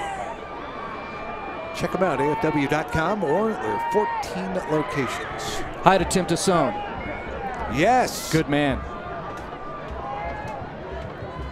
That's funny. I wanted to corner Tim at some point and say, Tassone or is it Tassone? Tassone. Because we used to always joke about that when we'd go to Cherry Creek, stuff like that. And feels real Italian. Oh, he's wide open. Greenwald wide open.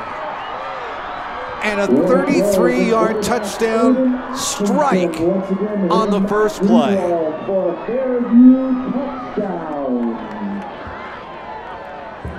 Consecutive bombs to 23. Greenwald, this time you look at the replay again.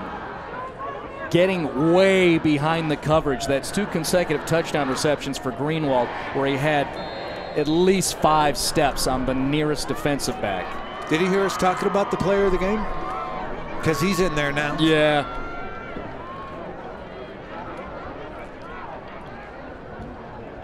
Sweat, pelts, roll the extra point, and strike up the band. 1:54 to go here in the third quarter, and it's 31-7 Fairview. The Post-Preps Game of the Week by AFW.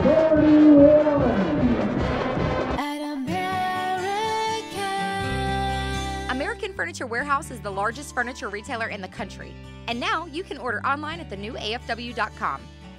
Shop the largest selection of living room, bedroom, and dining room collections, all right here at the lowest prices. We'll carefully pack and ship your new furniture directly to your home, where our own professionally trained drivers will set it up for you. We can deliver almost anywhere in the U.S. in our own fleet of trucks. Shop online with nationwide delivery at American. Got an idea you think would make a great story in the Denver Post? Submit it at denverpost.com/news tips. Fairview kicking it off again here. One play, 33 yards. Aiden Atkinson finds Matt Greenwald. No, we're not a broken record. He did it twice. 54-yard strike, 33-yard strike there, and suddenly it's 31-7, under 2 to go here in this third quarter. And compelling us to want to get to game tape and figure out what is it that's getting Greenwald that deep behind coverage. Well, fool me once, but they went right back to it. And the kickoff is good. Thunderridge will get the ball on the 20-yard line. Well, it fits. Coach McCartney said any one of his wide receivers you know, look beyond the stats. Any one of them could be the big playmaker in the game. Des Jardins has the most receptions when you look at stats, and then Martin Sheeran, you know, along with Greenwald, have some numbers to him. But tonight, in this third quarter, it's become Matt Greenwald and the deep bomb. Taylor White got to go back to work again here for Thunderridge, but first the flag. Well, it fits the dangerous variation the offense of Fairview can offer you. Remember, first quarter, it was all Mariano Kemp in the run game. Yeah. Well, I think he might have a little something to say about things. Yeah, considering the score. Fourth quarter, yeah. We'll start pounding with him a little bit. That'll make his mom happy. Hello, Peaches. She's across the way. Yes. Of course, every time I say they're going to go conservative, Coach McCartney says, nah, we'll throw it up top. White got a lot of time setting up that screen, and ahead it comes. Read pretty well by Fairview, just extra effort to push out to near the 20-yard line. Well, there wasn't a lot there for Lambert, and the Knights read that. Gain of maybe 5. Remember, there was the procedure penalty. So you get it back to the original line of scrimmage, you got 2nd and 10. I'm waiting to see, do you get back to what was working in that first series of the second half, using the runs of White? Will play action this time.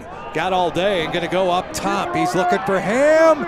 Jump ball. Oh, he intercepted it. Look at there. I don't know if the referee saw it. I want to see if they say it is indeed an interception, because that would be definitely one of the plays of the year. That was an interception. I got to tell you, the way he tumbled over Ashton Nichols going to his 2nd pick. I want a flag. Oh. So it's going to be negated. Well, let's see it. Downfield, just one-on-one coverage. Oh, you bet it was picked off. But instead, it's pass interference. And I don't know where they got that. If that's on Nichols, he's got just as much right to that ball. Boy, that's a tough call. Well, but again, easier to absorb when you're up 31-7. So. Well, that's less work on the punch list for the production crew, because I was going to demand first a GIF immediately in the next 10 seconds, and then I want the full highlight immediately tweeted out within, let's call it, 3 minutes. I'll tell you what, and he'd go on our list for player of the game, because that'd be his 2nd pick. Yes. So all of a sudden, we got candidates starting to line up here. Run to the far side, got to about the 41-yard line on first down. So now we can say this, though. Coaching staffs at the next level, they don't care if it was negated or not by a flag. I mean, he can still include that in his mixtape.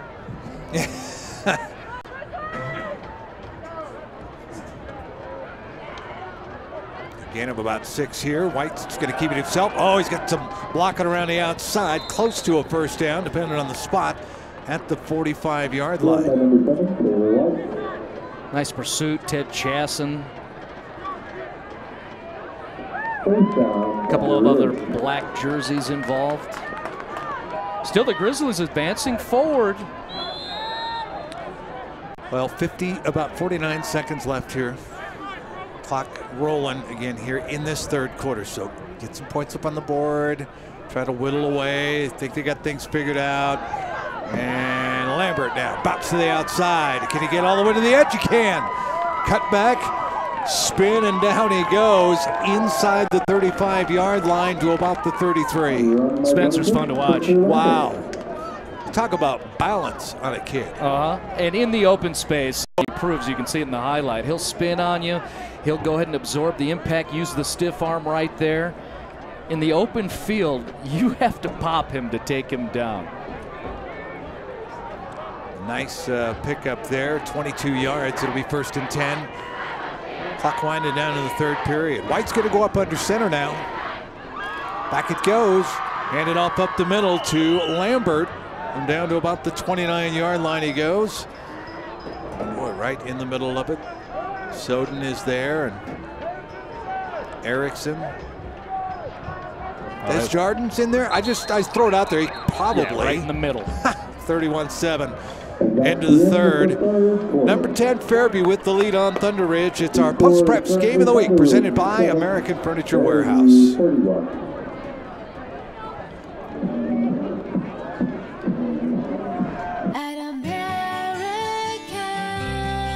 American Furniture Warehouse is the largest furniture retailer in the country. And now you can order online at the new AFW.com. Shop the largest selection of living room, bedroom, and dining room collections, all right here at the lowest prices. We'll carefully pack and ship your new furniture directly to your home where our own professionally trained drivers will set it up for you. We can deliver almost anywhere in the U.S. in our own fleet of trucks. Shop online with nationwide delivery at American Furniture Warehouse. Did you know the Denver Post has live audio broadcasts of high school sports games? Listen to the game of the week on Post Preps Radio.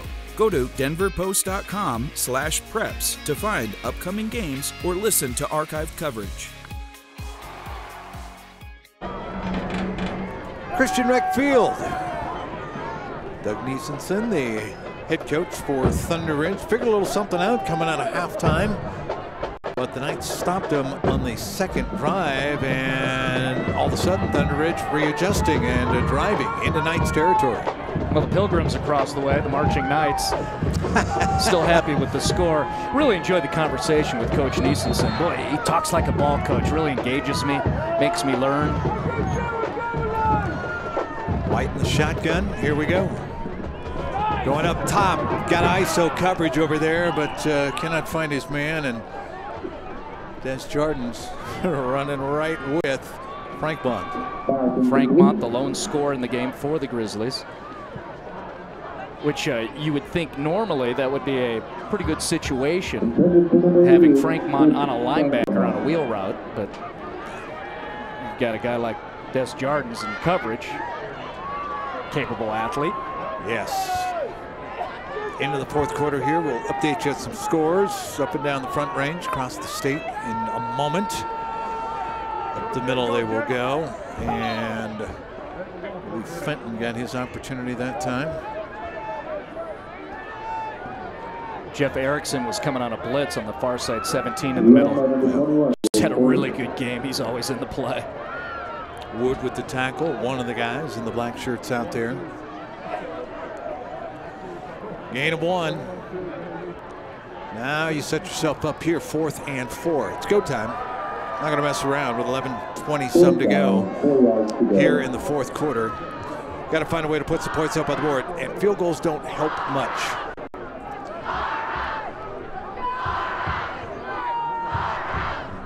Long count. Taylor White's got it. Look to the right. Over the middle it comes. They found their man, and he was wide open, but had to go down and make the catch to the 15. Brandon Freed with the catch. If he could have kept his feet, that's a touchdown. Freed was the man in motion who shot out to the far side and got completely behind the busted coverage to where Thunderridge could get that first down. That's what his coach is telling him right now. You know what? Keep your feet. I know it's great you made the catch, but keep your feet. That's a touchdown. Worked out just like we wanted. Option play. Fenton looking for some room. Dragging guys with him, driving the legs. Up to near the 12-yard line. Kobe Soden drawing some laughs from the crew upstairs here.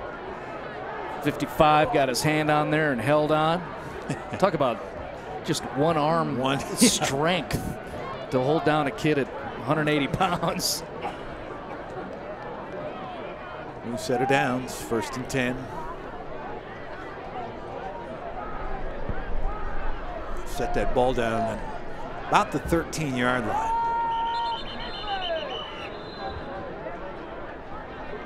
Timeout here. Well, we'll take it. 10:01 to go. Big play coming up for Thunderridge to get back into this one. It's the Post Preps Game of the Week presented by AFW. Next Post Preps TV broadcast, pull out those phones. If you've got video of an amazing high school sports highlight, we want to see it. Send it to us so you could be featured in the Social Spotlight segment of Post Preps TV. Tweet it to us at Post Preps or at Kyle Newman DP, or send us a message on our Facebook page. Your clip might make the cut and be featured on the next episode of Post Preps TV. Colorado's news, wherever you are, whenever you want it. Watch it online 24/7, denverpost.com/DPTV. Don't want to miss any of our Post Preps TV broadcasts? Like us on Facebook and turn on page notifications at facebook.com/postpreps. Post Preps Game of the Week presented by American Furniture Warehouse. Here come the Grizzlies. 2nd and 7 from the 13. In the red zone again. Got to put some points up. See what the score is. Yeah, you only have 10 minutes left in this football game, so we know what's up in terms of scoring points. They need touchdowns. Fenton resets.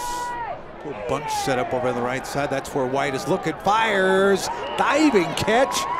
Made it about the 4-yard line there.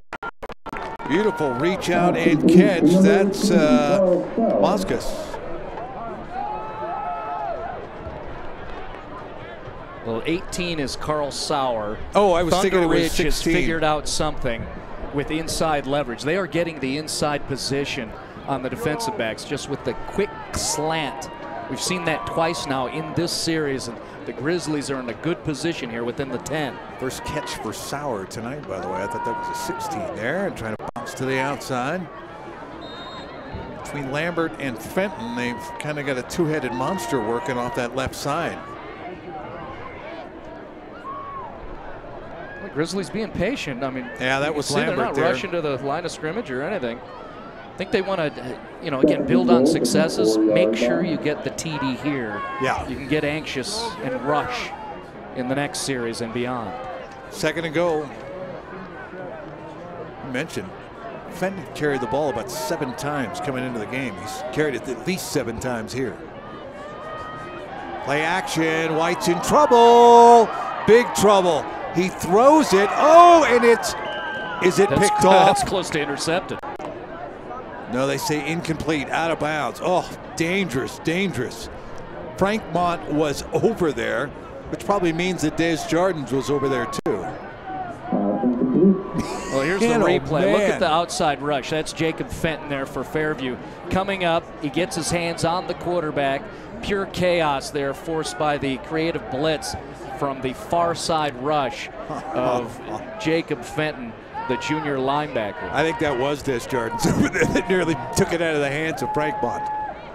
All right, 3rd and goal. White will hand it off. First man, Fenton, did he get there?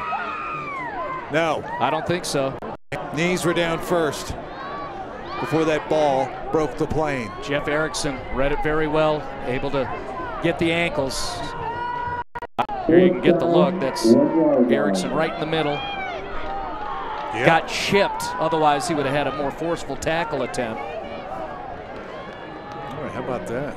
Jacob Fenton. Nice play. Gets 4th and goal on the 1. Eye set behind White. Quick hitter. Fenton's got it into the end zone. Touchdown. Oh, take that back. The big fullback. Cy Paul. Yeah. Not a lot of carries for him either. First carry for Paul tonight. He's lined up a couple of times in the eye, but they don't run the eye very often. And how about that? Paul had not carried all season long. Look good right there. The quick hitter, go to the fullback. Working off that near side edge. Michael Dahman. Bookman for the extra point. It's up and good. 8:10 to go. 31-14. Grizzlies chipper their way back into this thing. It's the Post Preps Game of the Week presented by American Furniture Warehouse.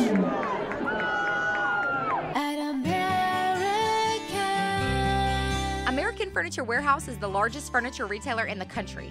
And now you can order online at the new AFW.com. Shop the largest selection of living room, bedroom, and dining room collections, all right here at the lowest prices. We'll carefully pack and ship your new furniture directly to your home, where our own professionally trained drivers will set it up for you.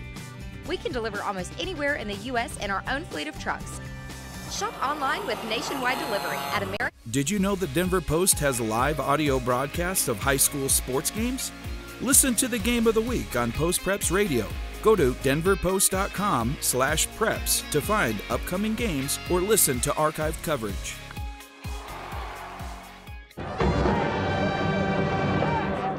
Coming up for you, 3 more weeks of fun.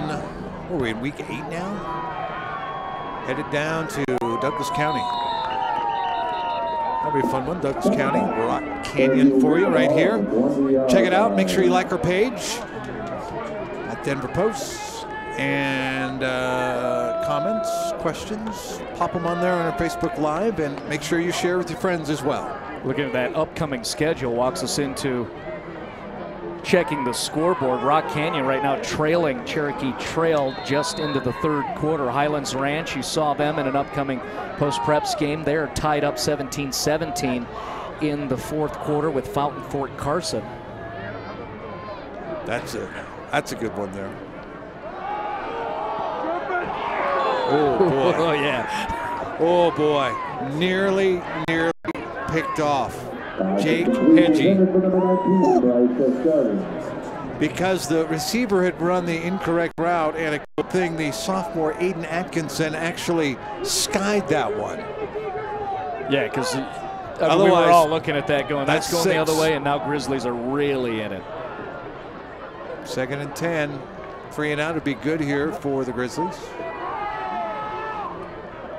They may send one extra. They will. Blitz up the middle. Had enough time. Going up top with it. It's it. Oh, the flag comes out.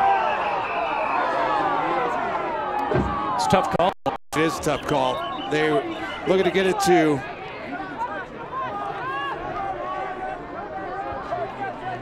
Chet Pelt's roll, and you can see on the coverage there, you watch, turns his head back just in time. There was some contact there. So that's tough. I mean, that's 6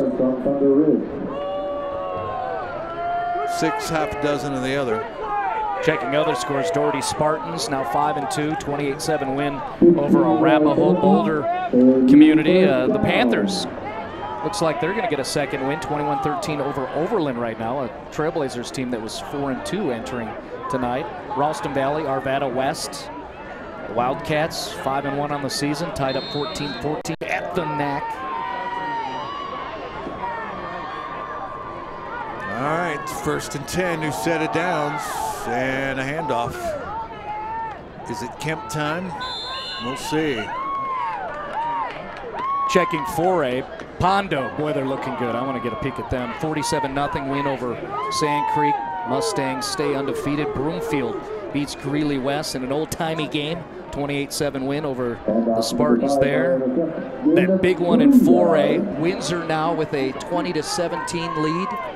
28-17 lead over Monarch. Undefeated Coyotes. Looks like they may take a blemish against a very powerful Windsor squad. Big defensive stand by Thunderridge here. Brings up a 3rd and 7. Gone with Mariano Kemp the last couple of times, and Jared Stratium stepped in that time. Heritage on the upcoming post-prep schedule. Coach Knobloch and his Eagles got a win tonight, 35-19 over Gateway. And we mentioned Chatfield too, that's also coming up. 57-zip over Adams City, the Chargers, and Coach McGatlin. They're serious. Rolling. 3rd and 7, into the double wing we go. End around. And caught from behind. 4th down coming up. They got it to Kemp. Well played that time. We've already mentioned Jake Hedgie's name. He did a nice job there, and kind of limping out of there is Niederman, Zach Niederman. Ethan Frazier, the inside linebacker, 22 right there, just turned around, involved in the play. He's a good story too, 2-year starter. Coach says they had him at JV last year, and eventually they said this kid is going to hurt somebody. so they brought him up, and he's been performing so well. That was definitely one way to move up. Yeah, they'd set up like they were going to go for it. They were not. On 4th and 6. Timeout here by Coach McCartney and Fairview, give us a chance to remind you with the holidays quickly approaching, time to take advantage of the lowest prices on dining room furniture and accessories. Whether you're looking for a formal dining room set to entertain family or just looking to upgrade your dining space, American Furniture Warehouse is your one-stop shop. We'll even deliver and set it up with our white glove delivery service, all in time for the holidays. American Furniture Warehouse, fall is here at AFW. You gonna buy me a cherry mahogany armoire for Christmas? Very nice in the House of Sheen. Fair. I still got a little room left. By the way, half of our furniture is American Furniture Warehouse stuff. Anyway, we moved into our new house. Yeah, we've had some stuff shipped ourselves. So I know about that white glove treatment. Believe me. You do a nice job. Under 6 to go here. 4th and 6.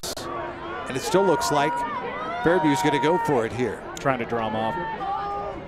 Used a timeout. Thunderridge didn't bite. Let's see. Little pooch punt.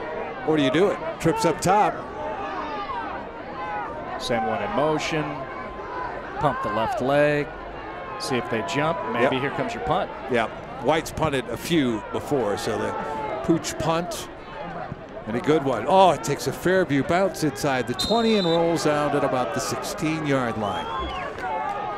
Little things going the way of Fairview in this game. That reminds me of, yeah. Remember first half when Tevi, a couple of times with the rugby-style kick, when it seemed like Thunderridge offensively was going to have nice field position, all of a sudden he sends it 60 yards, and not so much for the Grizzlies. And then here, you've got your sophomore quarterback, Atkinson, trying to draw people off, steps back, and then rolls one to the 16-yard line.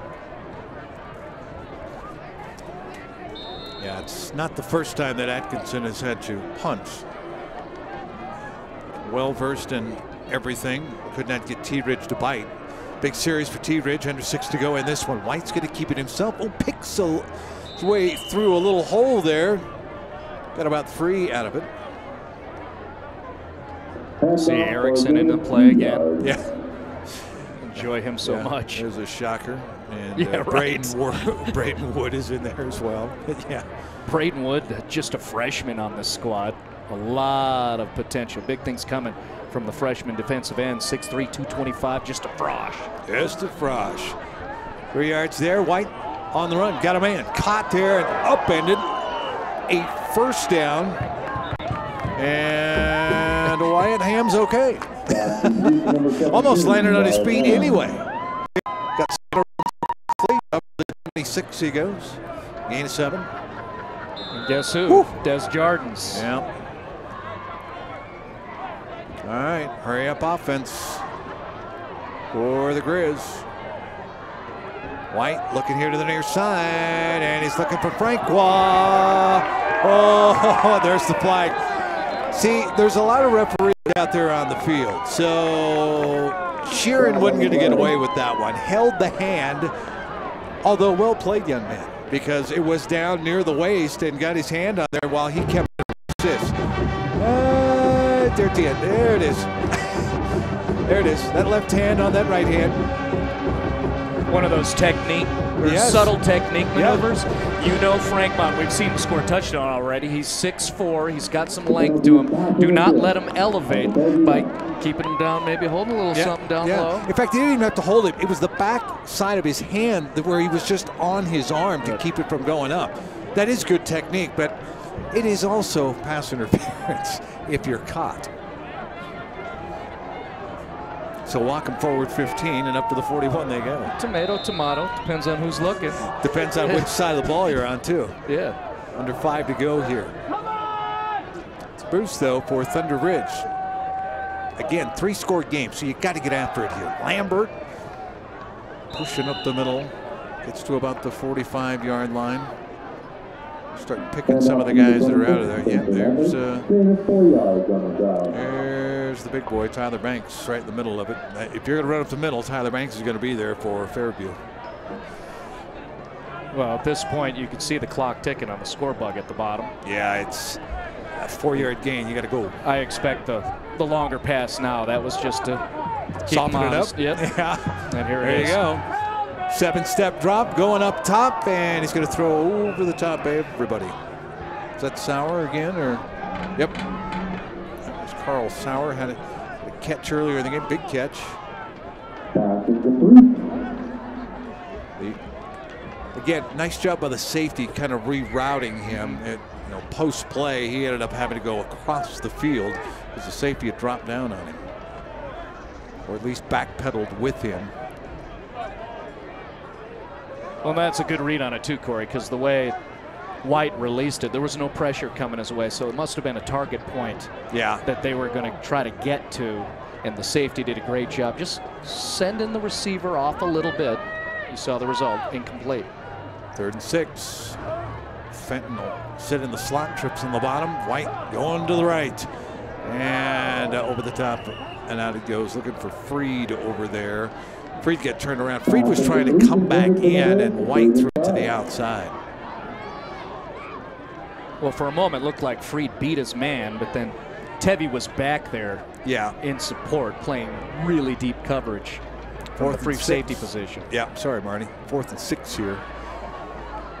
Yeah, and that's twice. Either miscommunication. We talked about good play of the safety, but I think miscommunication between the receiver and White that time, and he was turning to the outside, looked like he was open, but he threw him inside. White on 4th and 6. Got to get to the chains. Depends on the progress there. Nice catch. And that is Sauer, real close. There's Jordan's standing over there. So is Nichols. That looks like a college football play by Des Jardins. Look at him.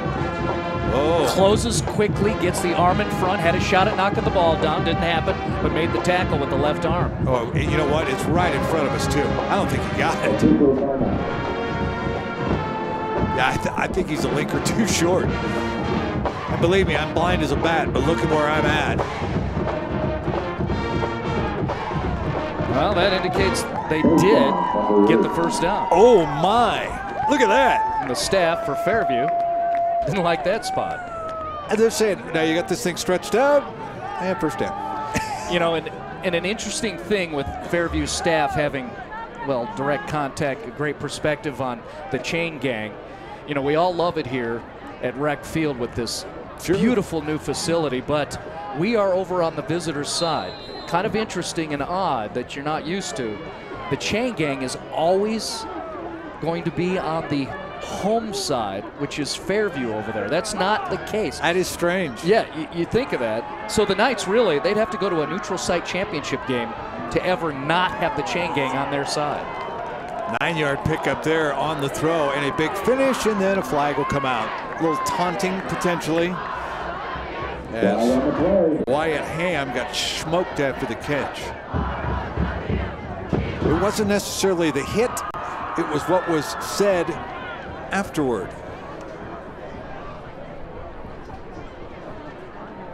And the drive will stay alive for Thunderridge. And if you're the Grizzlies, you like that because you're going to gain yardage and the clock is not moving. 3:44 to go here. The penalty is dead ball, unsportsmanlike conduct, Fairview.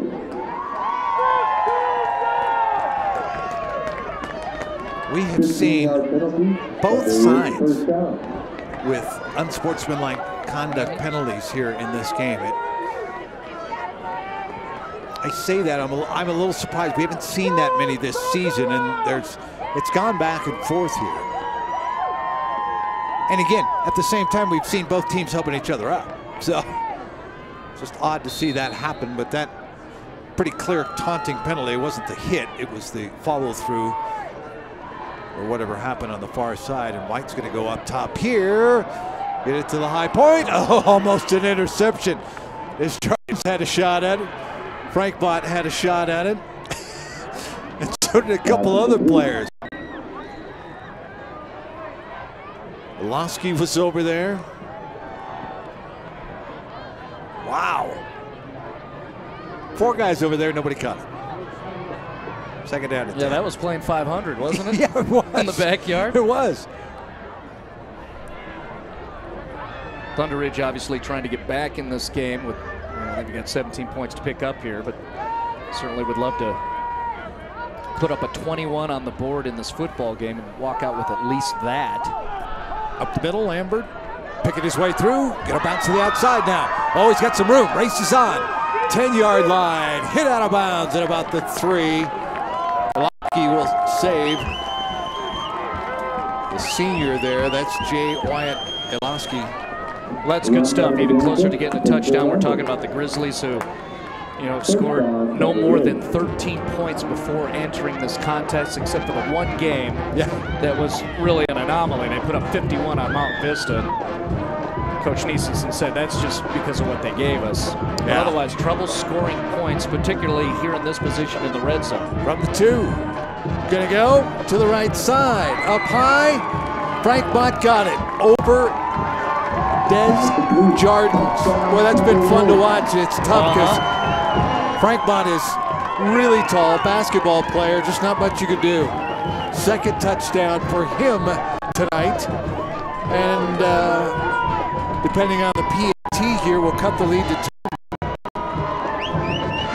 There it is. I mean, that is just excellent coverage. It's just reacting to the ball. And, the offensive players in a better position to make that adjustment to the football in the air. And it's Frank Mott. He's got the hoop style and the 6'4" frame and gets himself his second touchdown of the football game. Bookman, the extra point up and good. All right, 3:19 to go.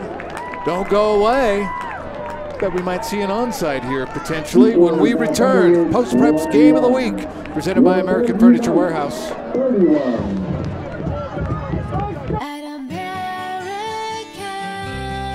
American Furniture Warehouse is the largest furniture retailer in the country. And now you can order online at the new AFW.com. Shop the largest selection of living room, bedroom, and dining room collections, all right here at the lowest prices. We'll carefully pack and ship your new furniture directly to your home where our own professionally trained drivers will set it up for you. We can deliver almost anywhere in the U.S. in our own fleet of trucks. Shop online with nationwide delivery at American. Did you know the Denver Post has a live audio broadcast of high school sports games? Listen to the Game of the Week on Post Preps Radio. Go to denverpost.com/preps to find upcoming games or listen to archived coverage. Back we come here. Christian Rec Field, there's the onside kick. Oh, loose ball, but recovered over on the far side. Grizzlies had a shot at it, but it's Jake Sheeran, the senior, that comes down with it on the hands team for the Men in Black. Well, will that preserve it? We are having all kinds of problems figuring out who's going to be our player of the game, presented by American Furniture Warehouse. Just for the simple fact. I mean, break it down for us. Right? No, break it down for us. Mariano Kemp, a couple of touchdowns. Very nice in that first period, but then Matt Greenwald with the 2 second-half touchdown receptions. Those are big. You don't have those, then you don't have, well, and here's Kemp. Yeah, Kemp got something to say. Young man, all you need to do is break one more, and we know who we're going to give it to. That's a nice start to get to the 50-yard line. I would argue all night about what I've seen from Des Jardins has been pretty good. And then also the linebacker, Jeff Erickson. Yeah, there's been a lot. Only one. We only pick one. And that's only because we're limited in how much data we can put on the graphics. Come on, guys. Yeah, we're not going to give you a team win here. You can make a full schedule, but you can't give me 7 players of the game. It is Mariano Kemp time here. Kemp coming back. Oh, a little block by Atkinson now, and he will go down at about the 46-yard line. Scott in on the tackle, and we'll keep the clock running. Well, the clock will run after they move the chains. Nice to see 5 again. It's that time to see him running the football, including here on this replay, switching it up. Hello to Carlo, by the way, his big brother. Yes. Part of the defensive lineman rotation for the University of Michigan Wolverines. How about that? Think he's watching in Ann Arbor? I would hope so. Well, hey, what's up, Carlo? Yeah. 2:19 to go here. Fairview trying to wrap things up. Kemp will probably be the guy that's going to finish things out here for Thunderridge 2-4 right now in the RPI rankings. Again, this is not the nail in the coffin, but it's close. I mean, they've got a tough schedule. So, but cherry pick one out on that schedule. Cherry pick a win. Finish out the season with wins. Never know. Well, Grizzlies, you know, you'd think it's a winnable game against Mountain Range. Mullen has lost a lot of players, including their starting quarterback last night. Mash it, yeah. So. And then you have Columbine, and right. You know, that's a tough one. You never know. Oh, up the middle, look out. And tripped up there. Well done, number 24 there on the run. I have to say that Max Fairchild with the run. Oh, I take that back. Fenton, sorry. Jacob Fenton, whose name that I have called defensively, gets a carry here off the double wing. He is such a great switch from Kemp, but really the same powerful style.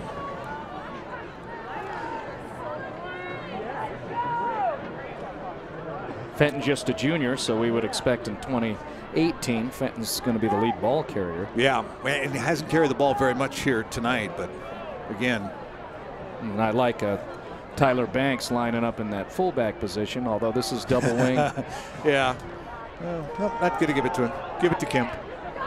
Kemp going to get tackled forward to about the 19-yard line. I think it's fair to say Fairview's going to move to 6-1. They'll go 1-1 within their Mount Cameron Conference, #14er.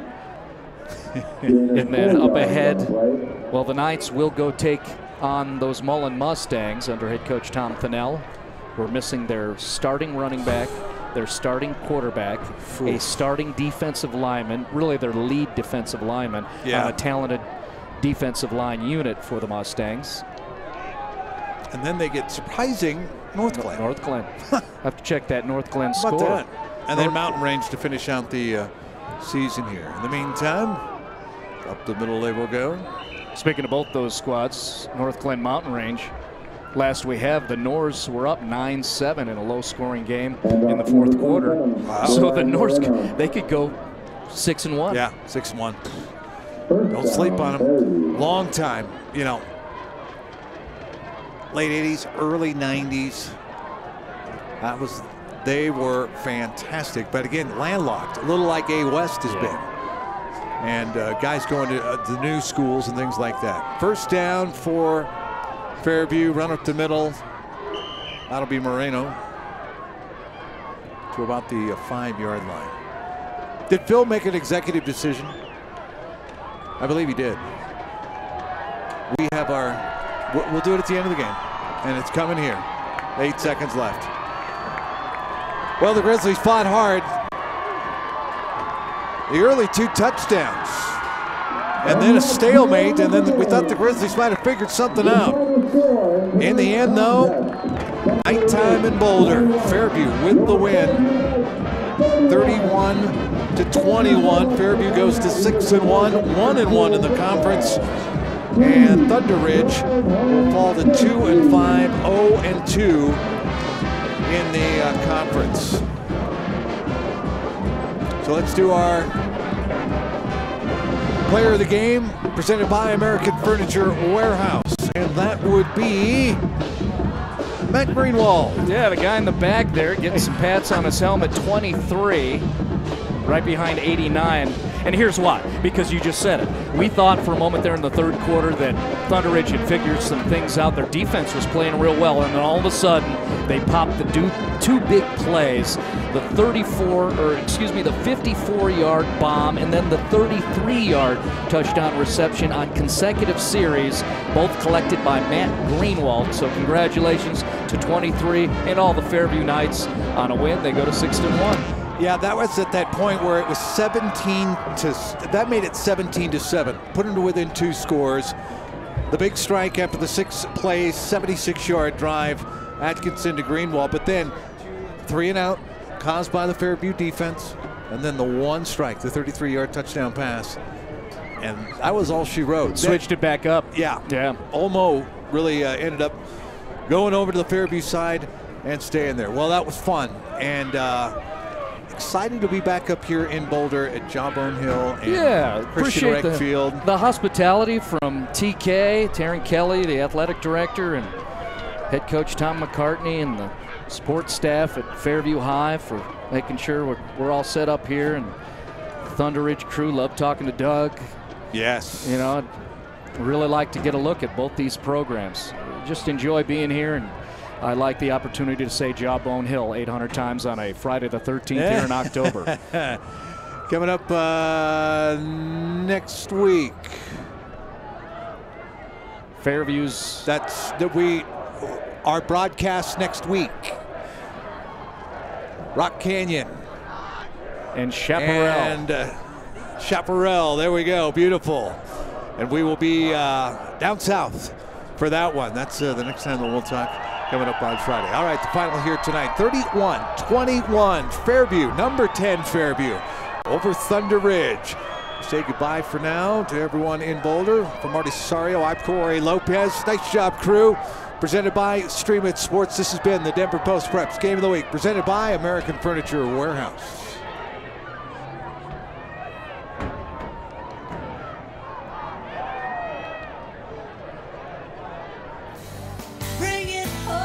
With the largest showrooms and best selection, today's American Furniture Warehouse has something for everyone. We carry hundreds of accent chairs, stools, and recliners at prices that you've come to expect from American. If you haven't been to one of our 14 locations in Colorado or Arizona, come in and take a look. Or shop online at afw.com, and we'll white glove deliver into your home and set it up for you. American Furniture Warehouse, the lowest prices anywhere, anytime. Watch new episodes of Post Preps TV with Kyle Newman every week at denverpost.com/preps.